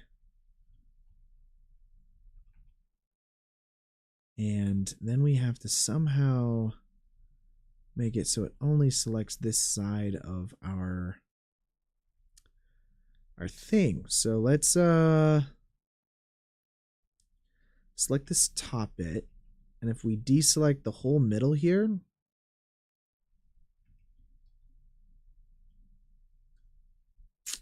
yeah, let's do that. And I'm going to deselect this top as well. If we do Control Plus, just grow this till it encompasses as much as it does. That's for the most part going to get everything correctly, but it's going to get some faces wrong. So we just go deselect those pretty easily now. Deselect this whole section as well. Just, I didn't count it perfectly, so it was never going to be quite perfect, but this will get us pretty close. Now we just go through and deselect all the ones that aren't red. Now if we do Q flip, just go check to see if we, yep, we flipped some stuff we weren't supposed to. So we'll just go and select those individual ones and flip those back. Honestly, that's looking a lot better. There's still a couple faces over here that have incorrect faces. So we'll just deselect that whole side. I wish there was a plugin. Maybe I got to, oh, Control-Shift-N while mesh is selected. Actually, I'll try that. Control-Shift-N and then recalculate faces. Nope, that just made everything red. So then I just flip everything, I suppose. Well, that would have been nice to know. I had to do that on a freaking model the other day, and I was just going through manually doing this, dude. Control-Shift-N. Q flip. Hasselhoff with the freaking save again. Holy camole, dude. They're constantly making changes in versions. I think they're on the alpha version of 4.5. I know. So it used to take them forever to get new versions out. Now I swear there's like a new version once a month. And it's like, I don't like updating because you never know if it's going to break something that you're using. And I'm constantly in production. So I don't like to do that. All right, let's just go back in here now. And now this looks better. It doesn't break things as we're going to go into sculpting. Perfect. Go back to sculpt mode. So we use the scrape tool. Is that what you're saying? Scrape multiplane. What did you say exactly? Was it scrape?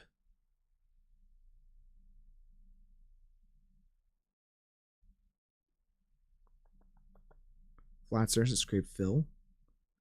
Yeah, I was going to use, there is this one, plateau, that I like to use sometimes, and then flatten contrast, which is also kind of nice because you can just flatten like sections. Like we know that we want maybe a flatter area over here, so we'll go ahead and do that. And then you got some stress that's kind of like building up there, and get a lot of this down there. Who cares about back there? We're not even going to see it. Great. Let's go in and do some actual sculpting too. So let's use some strips here, and then I'm gonna pull up some reference images, I suppose, or even better, go back out to object mode, select our camera, and then make this in front. I'm gonna select the incorrect colors option here, and no, that's not a good idea. One new version has apparently great viewport performance if you enable Vulkan. Excited to test it. Well, I will have to test that eventually. I'll have to upgrade. It's just, I don't like doing things while they're in alpha, especially if I'm in the middle of a job. So we'll do how to train your dragon cliff. Go to images. Let's see if we can do cliffs. Just need some pictures of their cliffs. Do I have Pure Ref installed on this? I do not. I thought I did. I didn't. It's on my work computer. They've got some cliff images in here. I'm trying to... Okay, well, this is actually a good enough reference. So what we'll do is I'll pop this up over here. We'll use this as our reference as we're going along.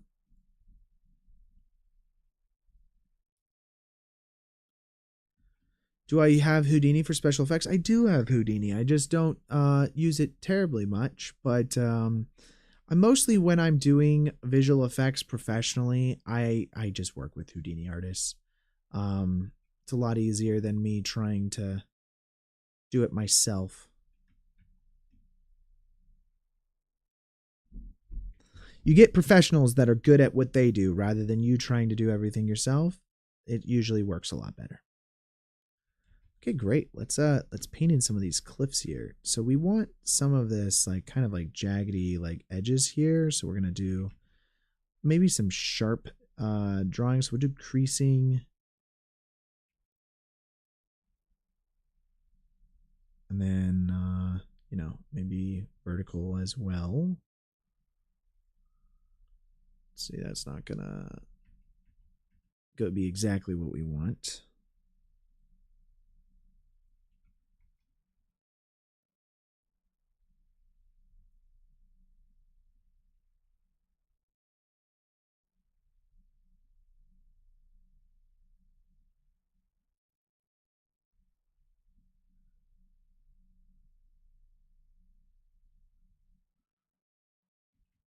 Probably something.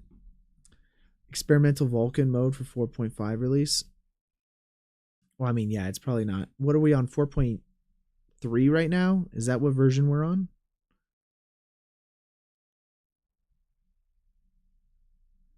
See, I don't even keep updated with it, guys. I want to get some of these kind of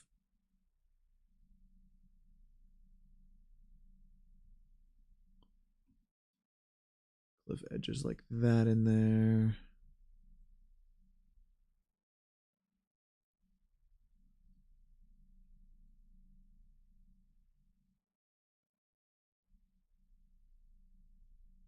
Just go sideways, I suppose, as well. Oh, yeah, that's working real nice. I like that.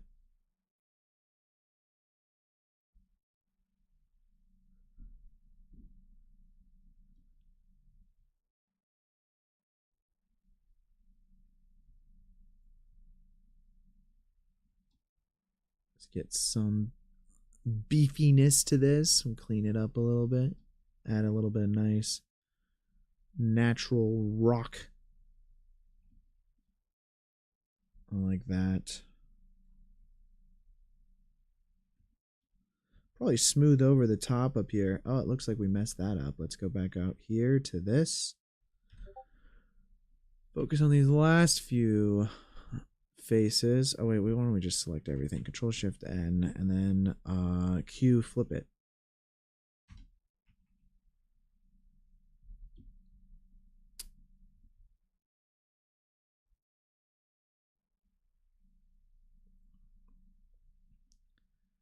Perfect.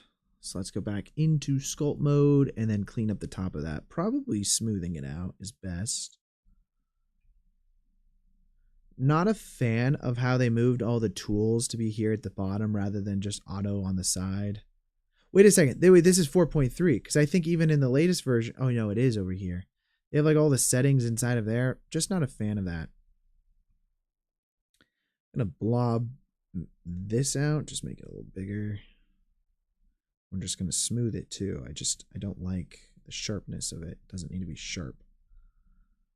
Let's go back over to camera view over here. See what we're working with.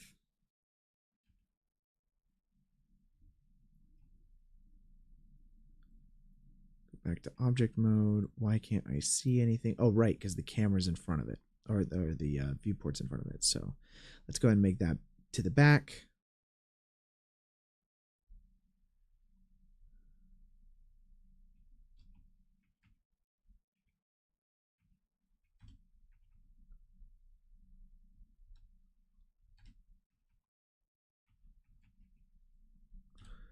Focus more on that section there, and we'll just smooth it out as well. Go back into sculpting, and we'll probably smooth it. Smooth you over, brother.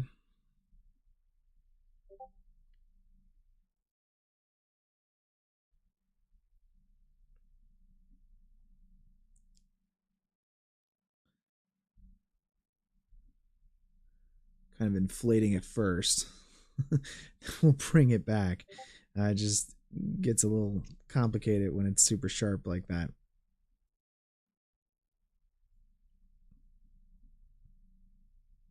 Okay, that works.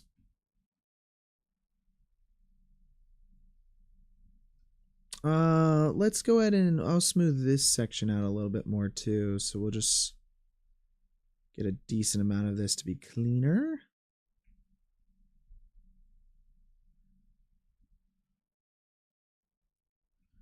And then go back into clay, and we're just going to start placing some more ridges on this side.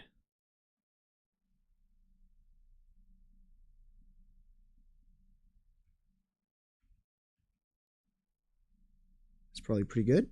And then now we could do the same thing over here. Just want, you know, a decent amount of chunk change.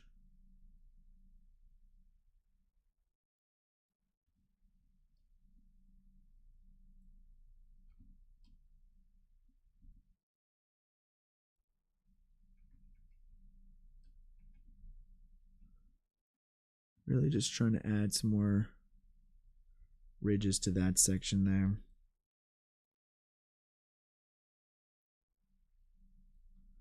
Really, it's not a lot of detail past that. It's just that.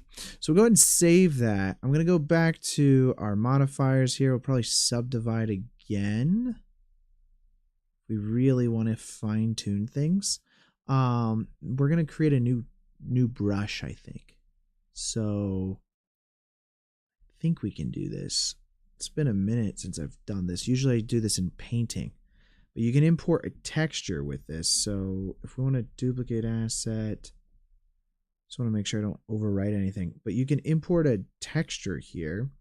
We're going to say new texture. And then if we go over to our texture settings, open up an image. Now I have a list of surface imperfection textures that we can use for this. Now, if you guys want to use these surface imperfection textures, go to the Patreon and join. You guys get free surface imperfections textures with that. It's one of the things that I offer over there. But I've got all of these wonderful black and white surface imperfections that we can use. And we can use this to help paint on some of our rock surface. So I'm probably going to use, this even looks pretty nice. I'm going to make this a little larger. Is it possible for us to see it a little bit easier?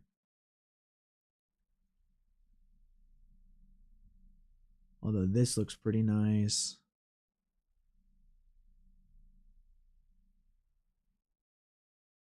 Yeah. This I really like. So we're going to use this.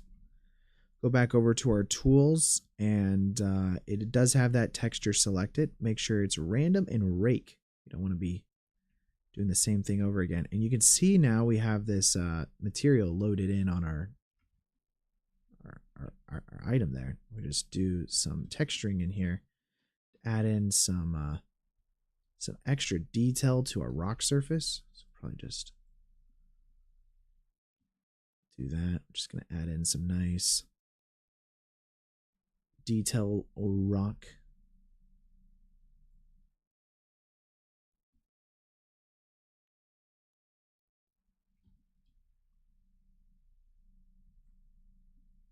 Just paint on some of that. Works really well for skin too, by the way. So if you guys ever need to add skin like bumps to anything, you can just basically paint that on.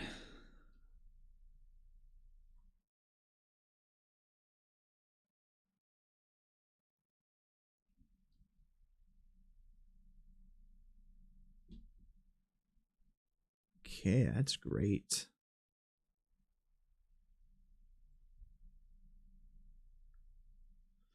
All right, back over to object mode. If we set this viewport to the same size number, we'll see everything populate. We'll do shade smooth. And yeah, I think we should be pretty good. Let's go ahead and save that. And there we go. There's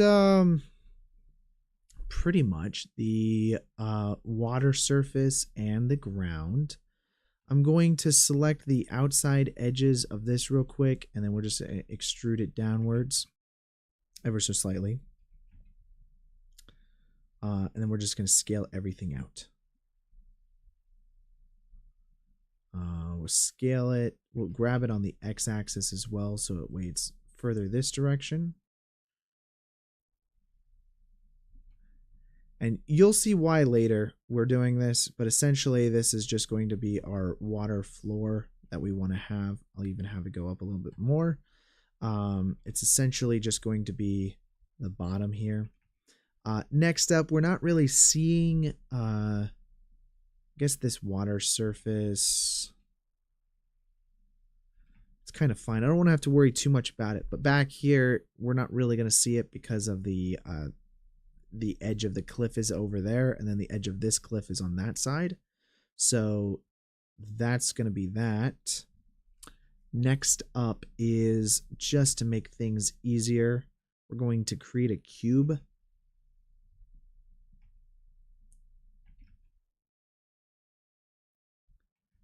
Just scale that out. And again, that's totally fine. We don't need this water surface going off forever, but it doesn't really hurt us either.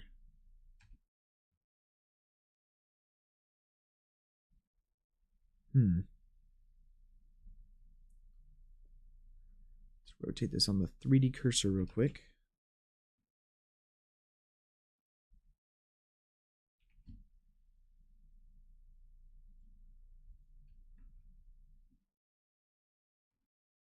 Okay, wait a second. Let's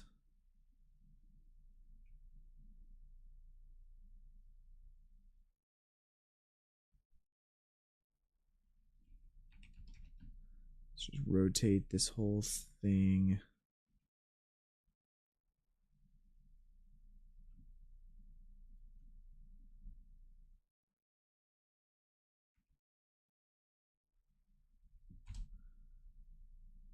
Okay.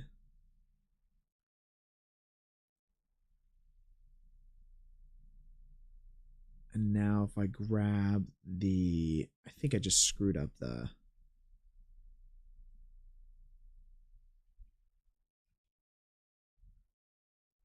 this is the water plane. So we'll just call that water. We'll call these rocks. And then this is whatever that is. We'll just grab everything here, scale it by the 3D cursor.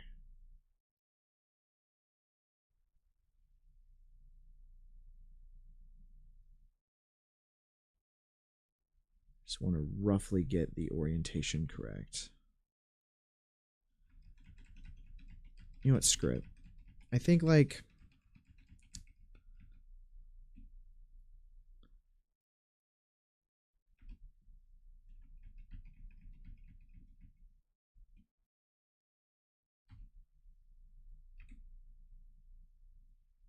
that's fine. The water doesn't go off into infinity, but it's fine.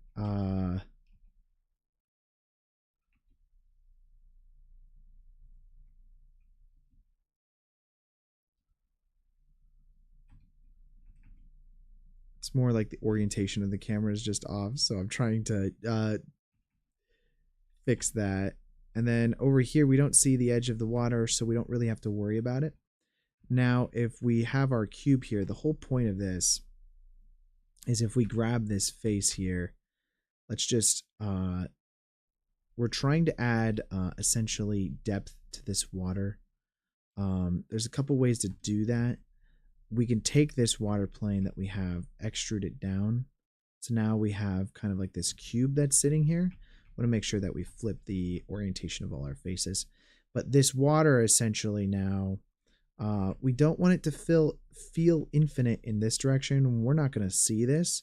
But essentially we just want to add in a plane or something like that to give off the concept of some kind of shadow, like maybe just depth, because we don't want to have the water go too far, but we don't want it to feel like there's no water over there. We want it to feel like there's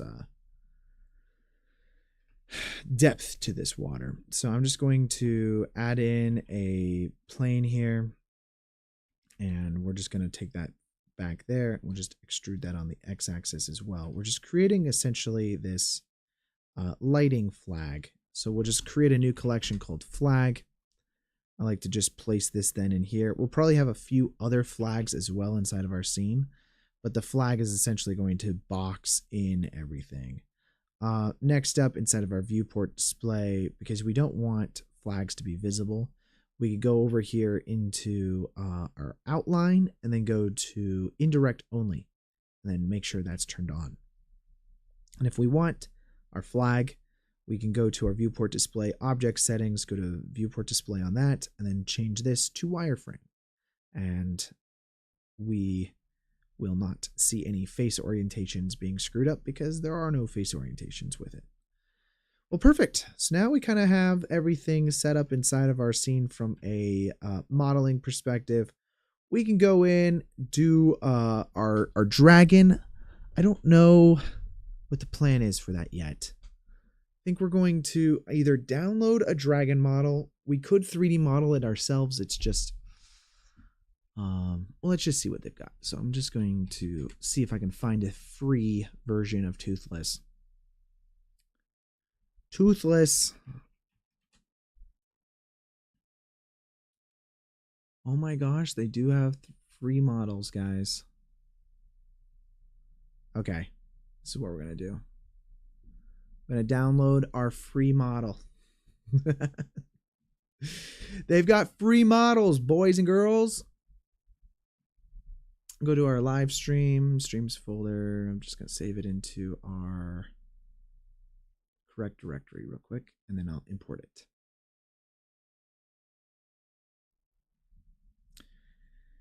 Yeah, so under assets,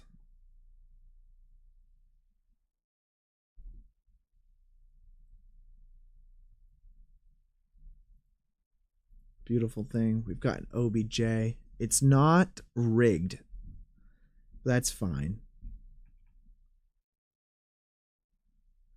What are we saying? This is probably roughly where Toothless is.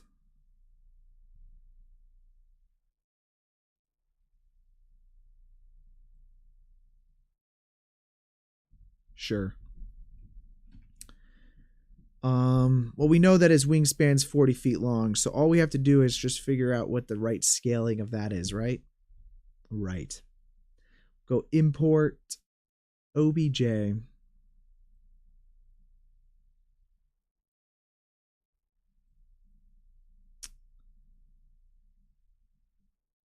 And assets.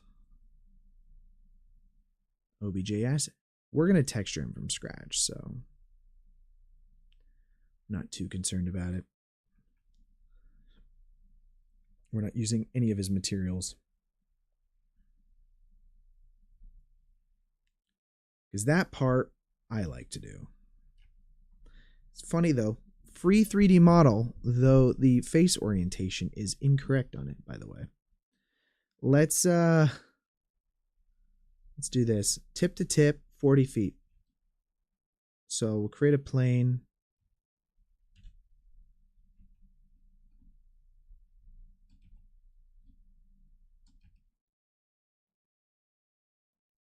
And let's see, we'll place that right there. Go into here, we'll do edge length, and then we just extrude it. Ooh, that's already way big. I already know it. So what is 40 feet to meters? Or convert 40 feet to meters.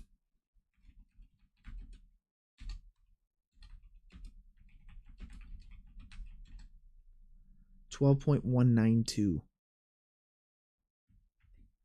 Sorry, guys. I don't have meters memorized.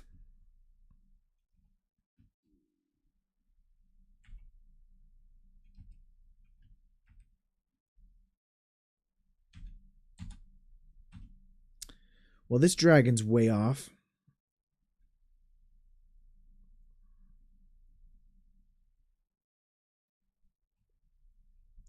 So we'll set the cursor to there. And then let's select the dragon, and we're scaling on the cursor, so we're just going to scale you down.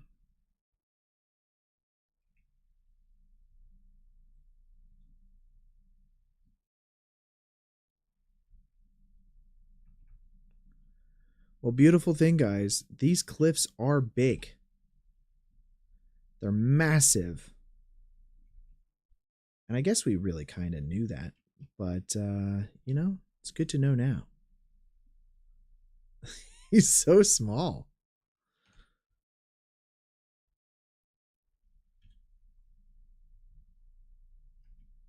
Is he really that small? There's no way. Is that how big the cliffs are, guys? Or are we way off on the scale?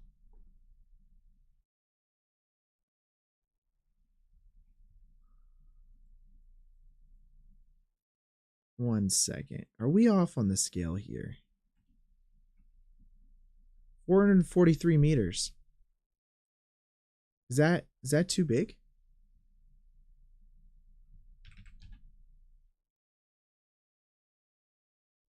That's 1,453. How tall is the Empire State Building?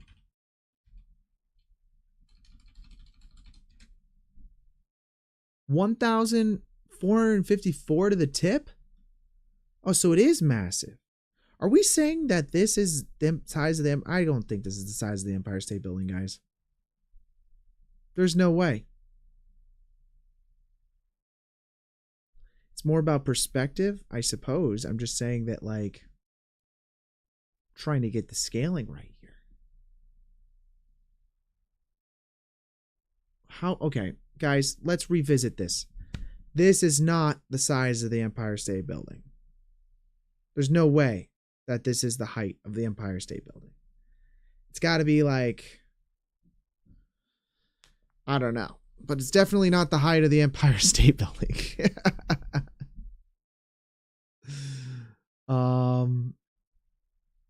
Oh, there's a community leaderboard. I just realized this, by the way. Ben, you have 150 XP, by the way, in the chat. Orlando Caicedo is in second place with 150 XP as well. So you guys are tied, kind of. And then Baragon Productions with 100 XP. Hasselhoff, you're way behind with 75 XP. Just letting you know. I don't know how you get XP. Okay. Well, all right. I don't know. That kind of bothers me that it's too big. I think we kind of want to scale everything down. I think that's what I'm wanting. So let's scale everything down. We're going to grab everything and then scale it by half. Half the size of the Empire State Building. Feel better about it.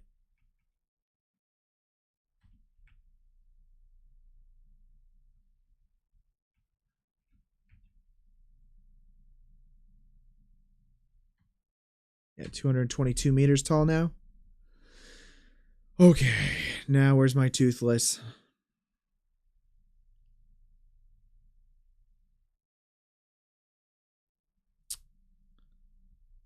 Actually, that's a great question.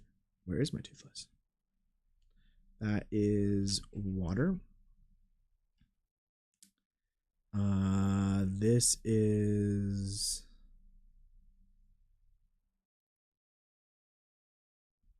Is this a plane? Yes. This is toothless. So we'll call you toothless. And right now, I'm going to create a new collection, and we're going to call this character. And then we're just going to place you under character. Also going to move you up above everything else, just so that way I can find you easier. And then now, where is this at? This needs to be scaled by 2 back to 12.2 meters, which is correct. And then if we grab our dragon now and we find that, we need to scale you up to find you tip to tip, guys. We are certainly taking some creative liberties here.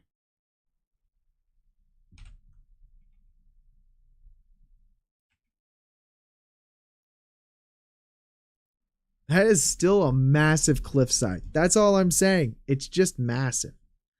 It's just massive. All right, where's our camera? I'm going to take you. I'm just going to scale you up. I like to have a nice big old camera to see. Doesn't change anything as far as I know inside of Blender. Other than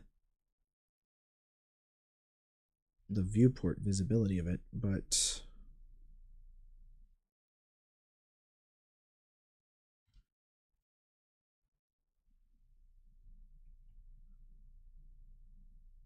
found ya.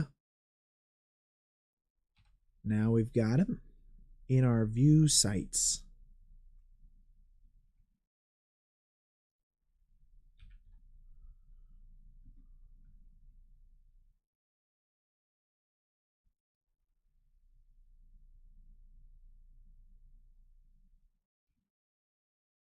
Okay.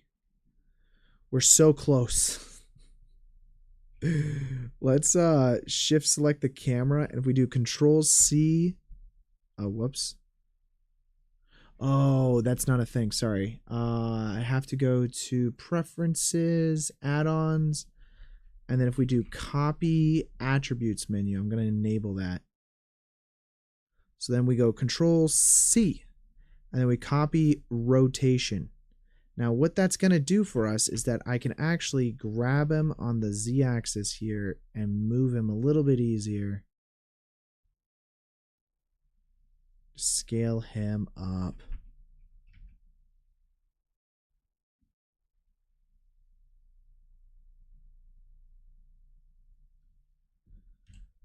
Okay. We've got ourselves our dragon, guys, and our rotation and everything, and we're going to have to sculpt him into position, which is a little different than what you would normally do. We're not going to rig him, I don't think. I think we're planning on just sculpting him. So let's go ahead and just do that. Probably want the orientation to be a little more like that. And then now let's go to sculpt mode. And we can do a couple things. So we can use this pose tool probably for a lot of the little things. Probably grab this. Oh my god. Go back to object mode here. Oh, they're not selected at all. Well, that's fun.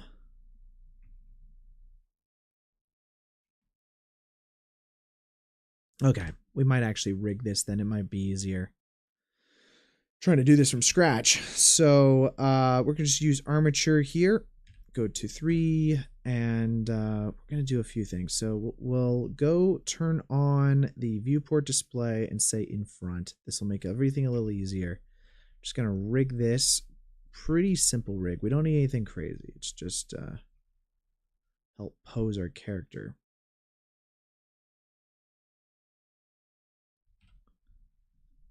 Probably just extrude this outwards this way, and just like that.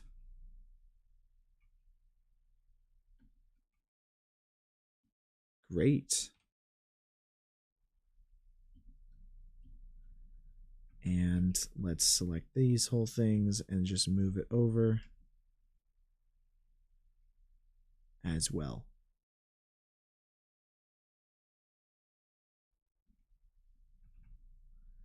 And now with the feet, same thing. Just going to duplicate, move you down.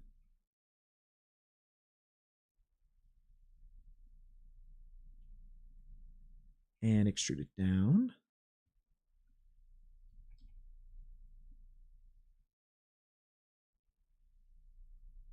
Do the same thing for the other side. So we'll just duplicate this whole thing and mirror it. Oh, whoops. Can I not Control M? Oh, there we go.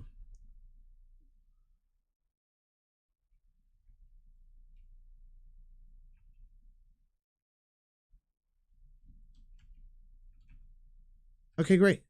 Fantastic. So now we've got like this very rough rig for our thing. Go ahead and just save that real quick. Select the body, and then we'll just parent this, and hopefully it just works. But it's probably not going to, because I already see that there's some face orientations that are messed up. So we'll do with automatic weights here. Wait for it to give us an error. Yep, bone weight failed. So it's fine. We'll just Control Z that. Just make sure that that's not selected. I'm going to go ahead and hide this real quick. And if we go into edit mode, this is just kind of like an easy way of fixing everything. You select it, you go into edit mode. We need to turn off. It's a lot of vertices. 1 second. We'll go to edge length, and we'll just turn that off. So that way it's not calculating all that. That's why it's freaking out on us here. Essentially, we know that this is flopped. So let's just grab them.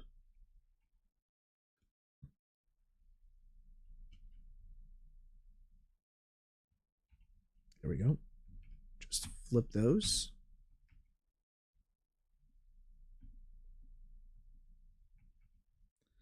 Do the same thing with his toes.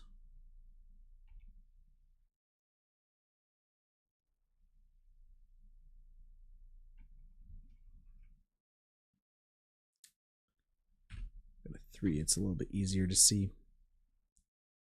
I don't think there's anything else. Okay, we Alt H, and then we'll just try that again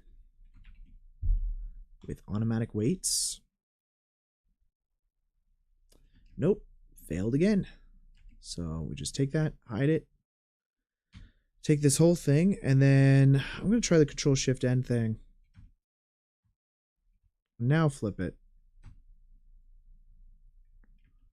Now let's just check to see if that works. Control P with automatic weights. Please, please, please. Fingers crossed, fingers crossed. Nope. I just know that now if I go into pose mode, it's just not going to work.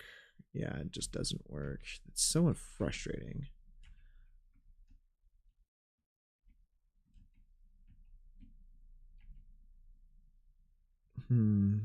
Oh, well, it missed this whole section back here.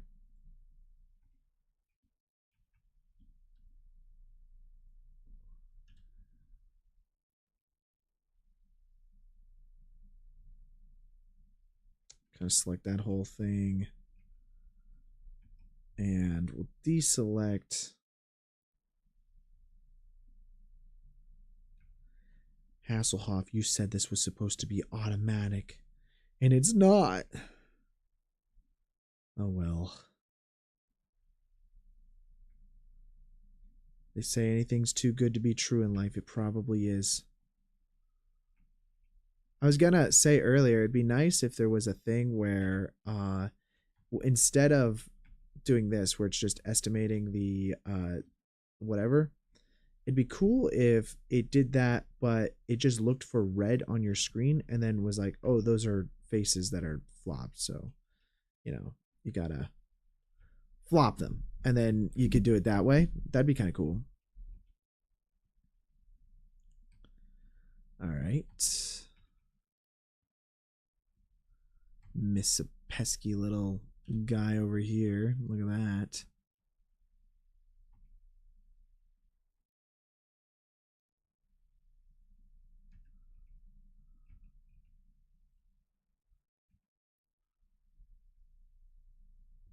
Yeah, it's just like these little ones. The little ones are trying to get me, man. Q flip. Q flip.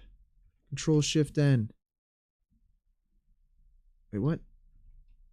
Control Shift N.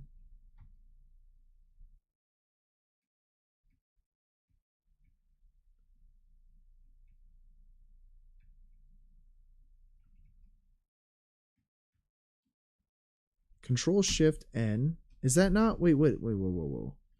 Control Shift N. Oh, it does recalculate the normals. I don't know why it looks weird though. Looks like it broke it.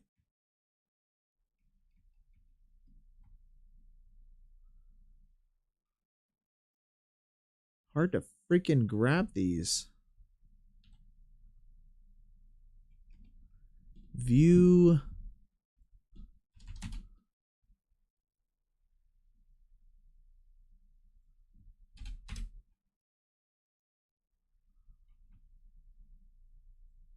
It's that one that needs to be flipped. And then same with over here.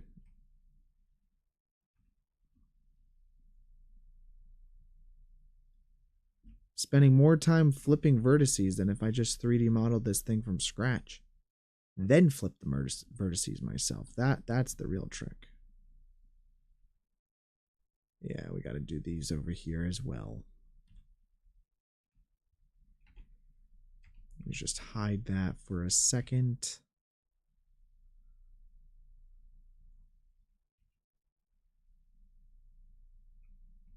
Go to wireframe, I suppose. And then deselect this over here. Oh, whoops. That's what I'm doing wrong. Okay, there we go. We deselect that over there, and then now flip that. Oh, I wish that this would just break. Like, if it didn't break it, would it be nice as if, well, first of all, if it just didn't break it, but if there are certain like faces that are broken like that, I mean, I guess I don't really know why it's causing an issue, but it would be nice.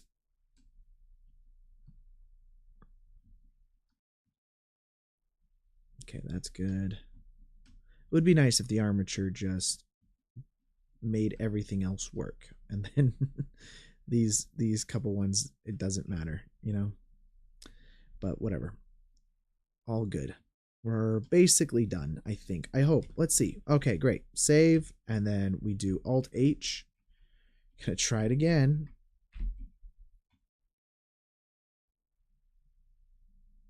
Nope. Oh my gosh, guys.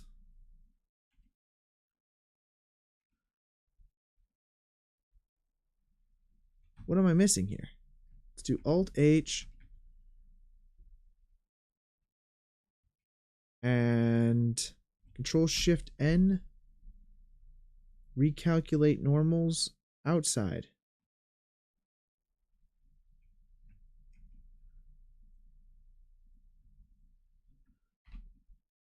With automatic weights.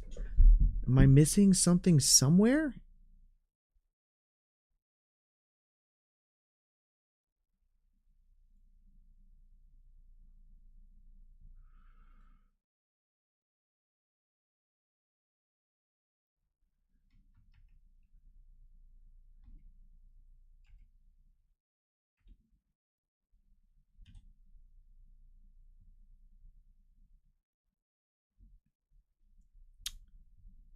Okay, let's try this. We just have to make it very obvious, I think. I'm missing somewhere.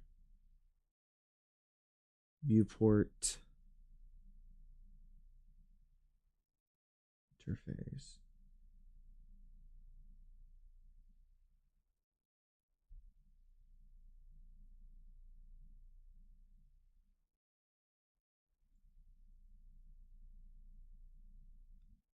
Is it under themes? And then what I'm looking for is the face orientation.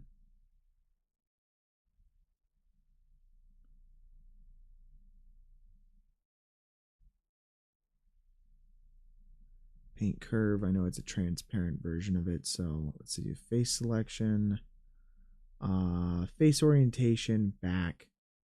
Let's take this, and then what we're going to do is we're going to make it full on. And face orientation front, we're just going to make it full on. Let's change the alpha on that. Okay, great. Let's close this. And then now let's just turn off the floor or whatever. We're just going to try to see if this makes it. Ah! You see these little pesky red dots? We see them. Right there. I don't know. Let's turn off the floor. So many problems. Oh my god, yes.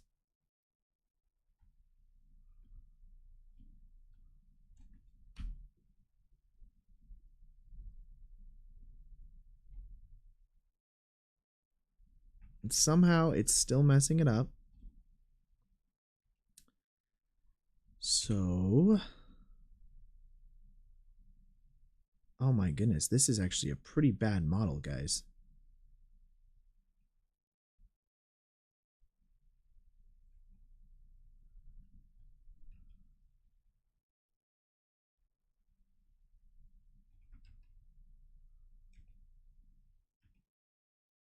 So we just flip that, I suppose. Oh, dude, this is rough. Oh. There's got to be a better way of doing this. Is there...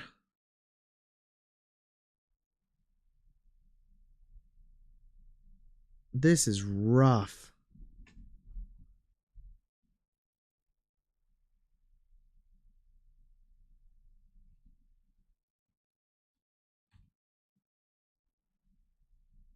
I'm confused. Why are you doing all this work to the model?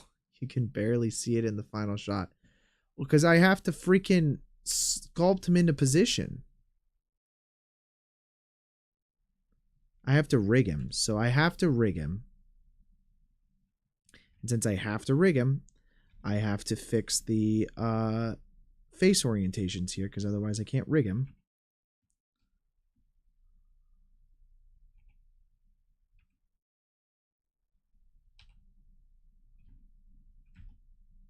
And since I have to rig him, I have to fix the face orientations. It's a whole thing.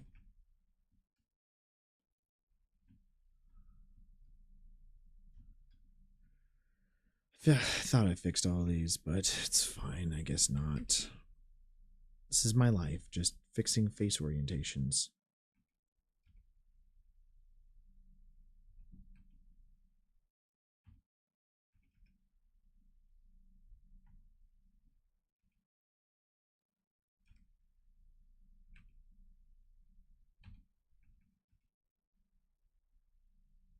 Okay, and then this one over here. Wait, am I just... What am I doing wrong here? I just flopped this one. Did I not deselect it before I went to the other one? I don't actually know. Now I think it's just the bottom of the feet here.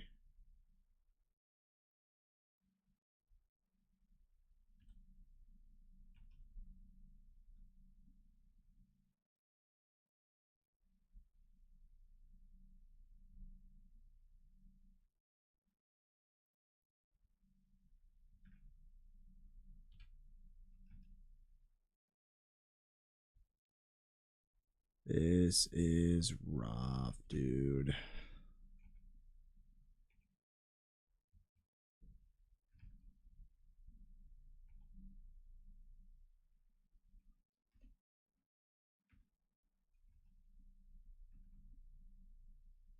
Oh, wait a second. Is this just an empty foot at the bottom?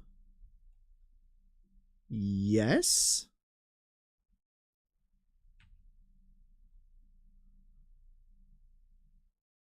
Yes, it is. This is actually an easy fix-ish. So here's what we do. We go to wireframe real quick. We outline this selection here. We press F3 and grid fill. And you guys didn't see that because, again, F3 swaps everything. So, wait a second. So then that does that. Now we flip everything. We flip it again. I think that...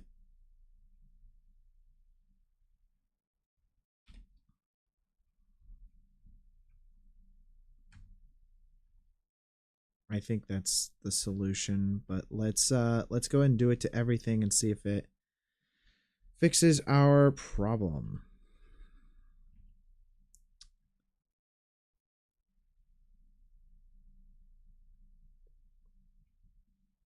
Oh my gosh. There we go. F3, grid fill, solid view. I don't know why it's glitching like that. It's possible that it's just glitching. I'm going to do grid fill again.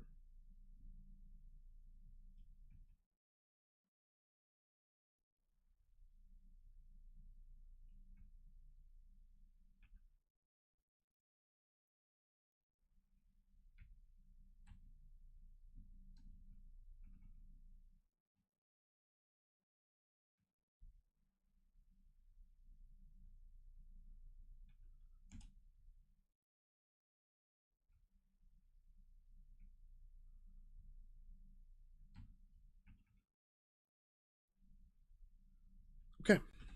Go back to regular view. It still has some weirdness there, but we're going to see if that fixes our problem. So we'll select our dragon and we'll just see if that fixes it. Dude, I don't know anymore. I don't know. Let's go edit this in preferences real quick. I'm just going to turn off our face orientation thing that we're doing here.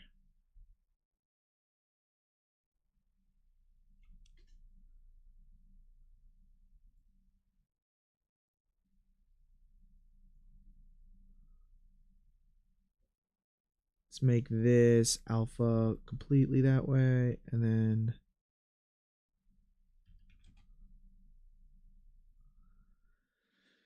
okay. All right. I'm gonna just rotate it roughly this way. I just can't use the pose tool, I think. So I can use kind of like the grab, like the elastic grab tool. That should work. Let's do elastic grab. And with the elastic grab tool, I'm going to have to pose it this way. It's just the only way I'm going to be able to do this, guys. And I'm not interested in I'm really just not interested in trying to figure out this whole pose thing because it's driving me crazy.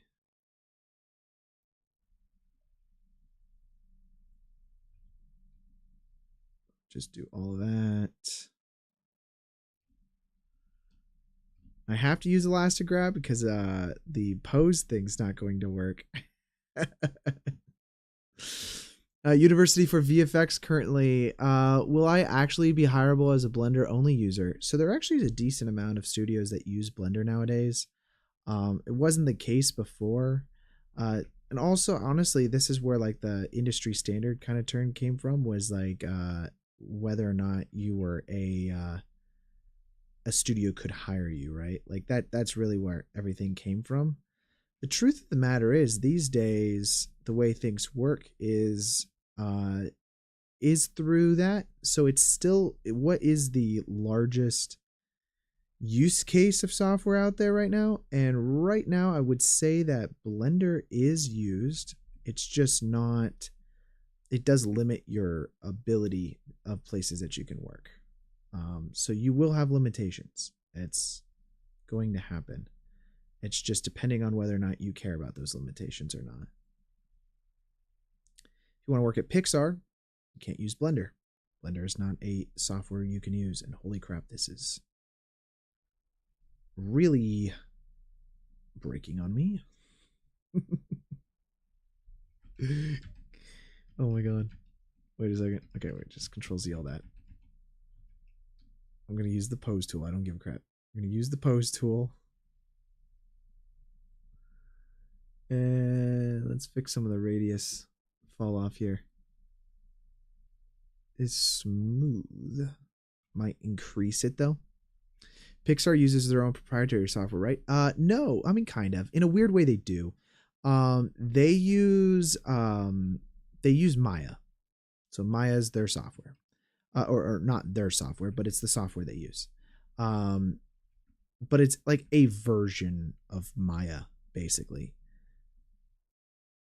So it's not exactly their own software, but it's also not exactly the regular Maya that you might see on the market. Blender is uh, has more features, I think, in the default version than what a lot of other people have access to. So a lot of these studios, they have a lot of proprietary things built into their pipeline. Pixar uses Maya, and then they render in RenderMan, which is their own kind of like 3D render engine, similar to Cycles in a way. It's ray tracing. Okay, I'm going to get rid of all these freaking... We're going to get rid of all that. Don't worry. I'm going to get rid of it. It's also a silhouette, so we're not going to see it too much. That's what I'm telling myself. We're not going to see it too much, guys. We're not going to see it too much.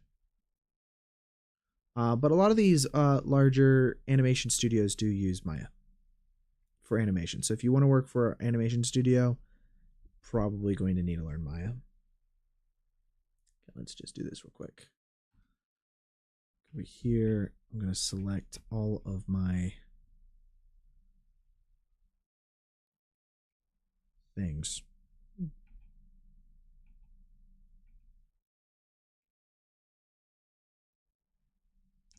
You are of no use to me anymore. Oh, the tips are freaking their own 3D models even. No wonder there was problems. I just need the outline, so I'm not too concerned about it, but that's why there were so many problems. Wait, does that mean... Okay, we're going to Control Z this again real quick. Sorry, guys. I just want to test this out.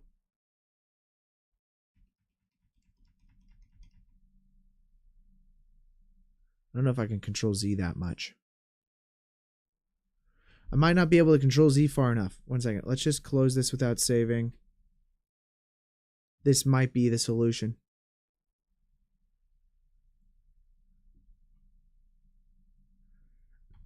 Usually this is one of the first things I try, so I'm kind of surprised I didn't. So let's select everything. And then we're going to vertice mode. And then let's do, let's see, by distance. We're going to merge by distance. Yeah, I got rid of 6,000 vertices. I bet you that was it, dude. Okay. Or at least part of it. Let's do with automatic weights. Hopefully, it's still probably not going to work.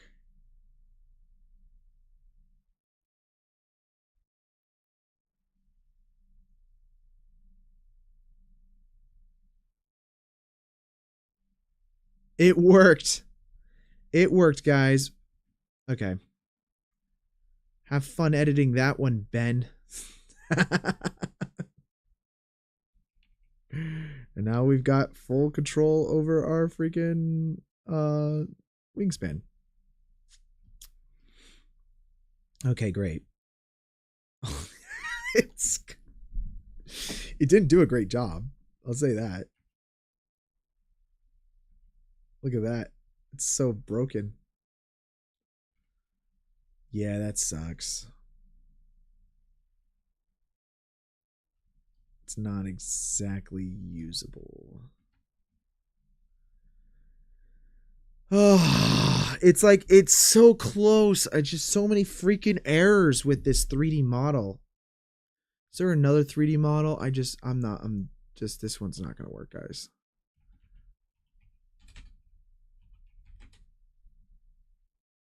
I'm going to go find a different toothless 3D model.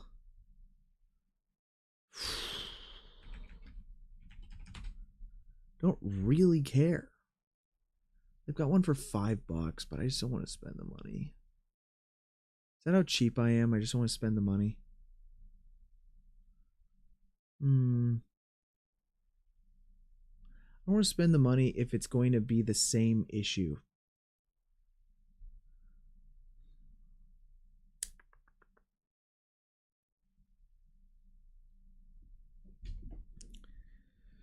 Just too broken. Okay, fine. We're gonna buy a $5 model, guys. We're spending big money here, okay? We're spending big freaking money. A $5 model.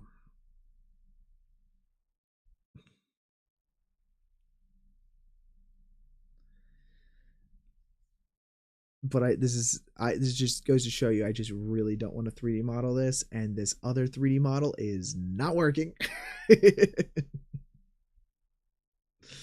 All right, it's downloading. I have failed you guys. I have failed you. I was not able to make the broken toothless model work. Yeah, just a bit broken, Okaizido. Yeah, a little bit broken. Ooh. Okaizido, you are now number 1.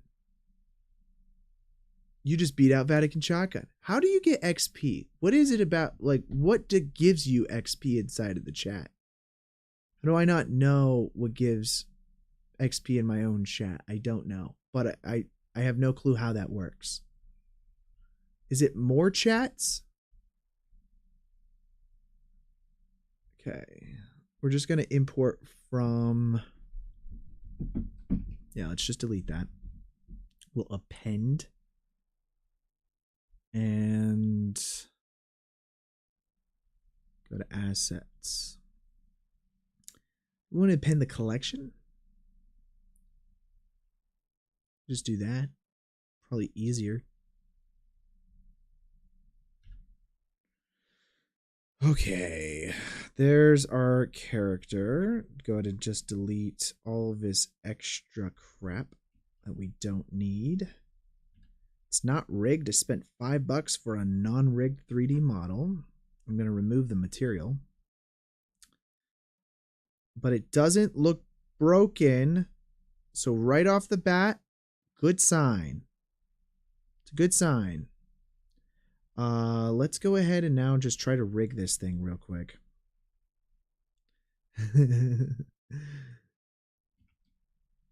So it's like, but at least so far it looks good. Yeah.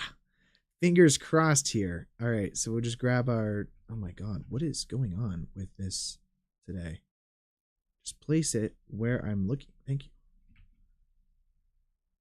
I like how I can complain nowadays about this kind of stuff when back in the day they had to do like estimated, distance using math. But it's like, guys, it's freaking annoying. It doesn't automatically go where I click. Okay. All right, let's do that. Extrude, extrude, extrude. Give him some butt. We need some butt armatures in there. Okay, beautiful. That's probably correct all the way down. And then we'll just go here, here, here.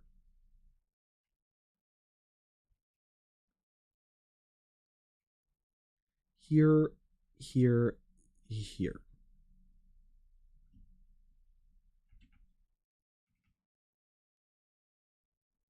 Do the same thing again. Here, here, here.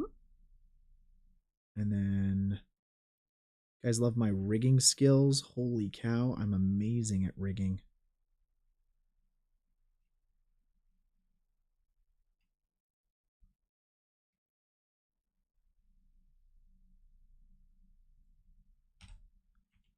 Go right there. There, there, there. And that looks good, guys. Let's give some wingspans now. So we'll just do it from the same centerpiece here. We'll go extrude outwards. I think also maybe I can turn on...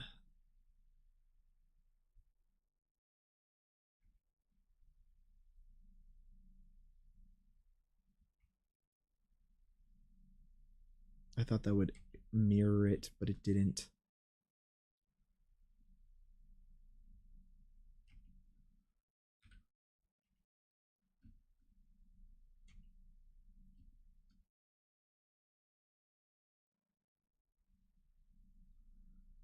Okay. Let's see how well this works. It's hard to do wings like this, I feel like.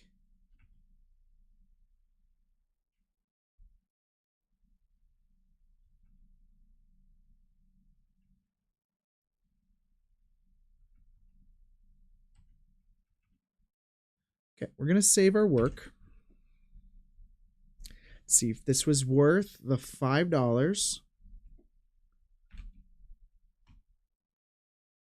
No way, dude.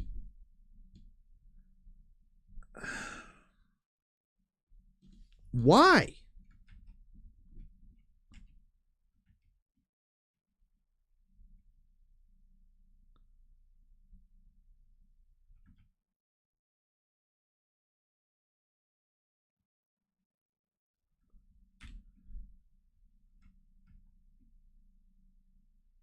Okay, wait a second. Let's...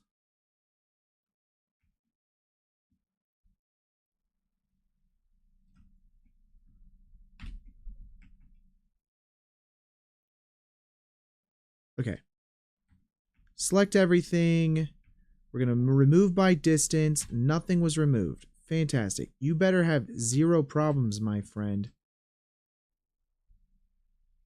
I don't see any face orientation problems.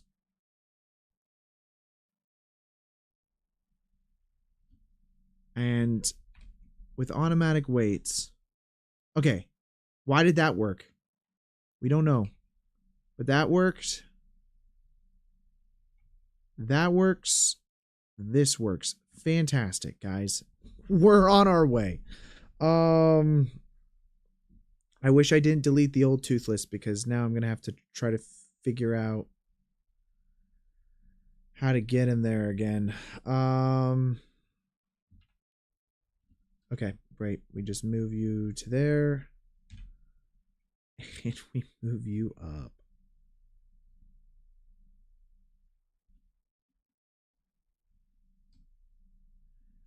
Rotate Z 180 degrees. And then let's just try to position you correctly. I'm going to do the whole same thing again. We're just going to copy rotation on the camera. We'll get that later, but just need this.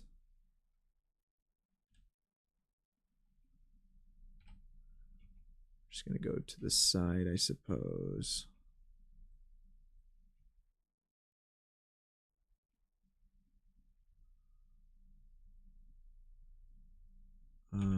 Let's do this as well.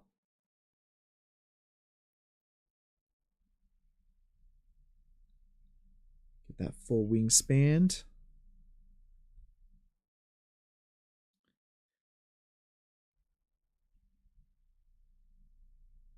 I will say he's not exactly gliding in this position, so I'm going to need to probably resculpt some things, but that's not the biggest issue ever, so that what hasn't been our biggest issue so far today.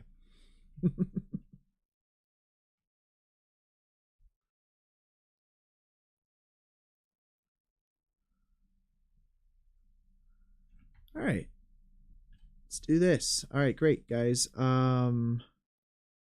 Let's turn on auto IK. I really like this feature. And then if we just grab him and then we just rotate that back, we can kind of do a lot of this.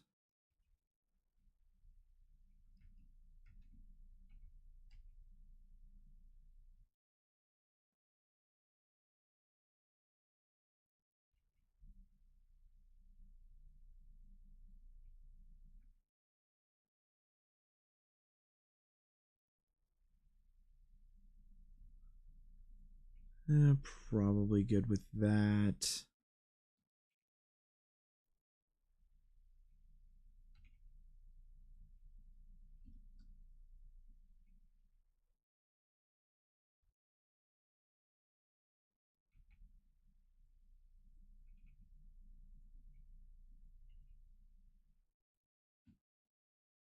Just rotate that down a little bit. Let's get something like that.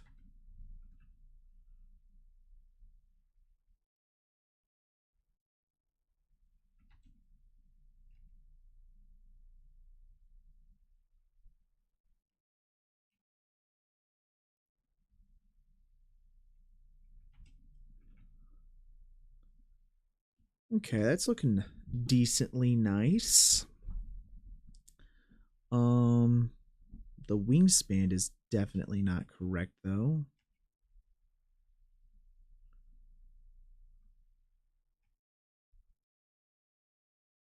We're gonna cheat it a little bit, guys. Sorry. That's all we're doing today is just cheating.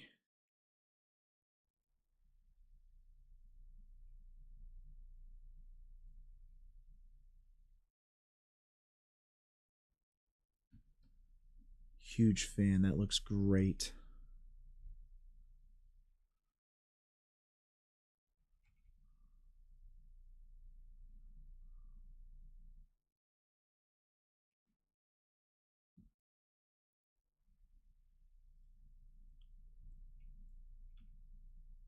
Okay. Get that lined up a little better here.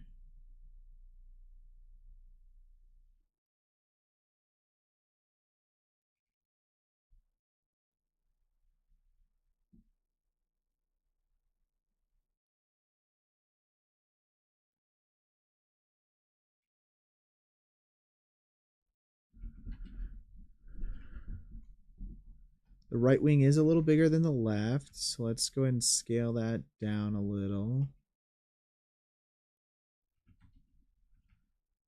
Especially since I was scaling it out, because I think the wings were a little small. But we got that pretty close there. All right, let's go ahead and save that. It's going to be so silhouetted, it kind of doesn't matter. But now we got ourselves a nice 3D model, guys. I'm going to lift that up.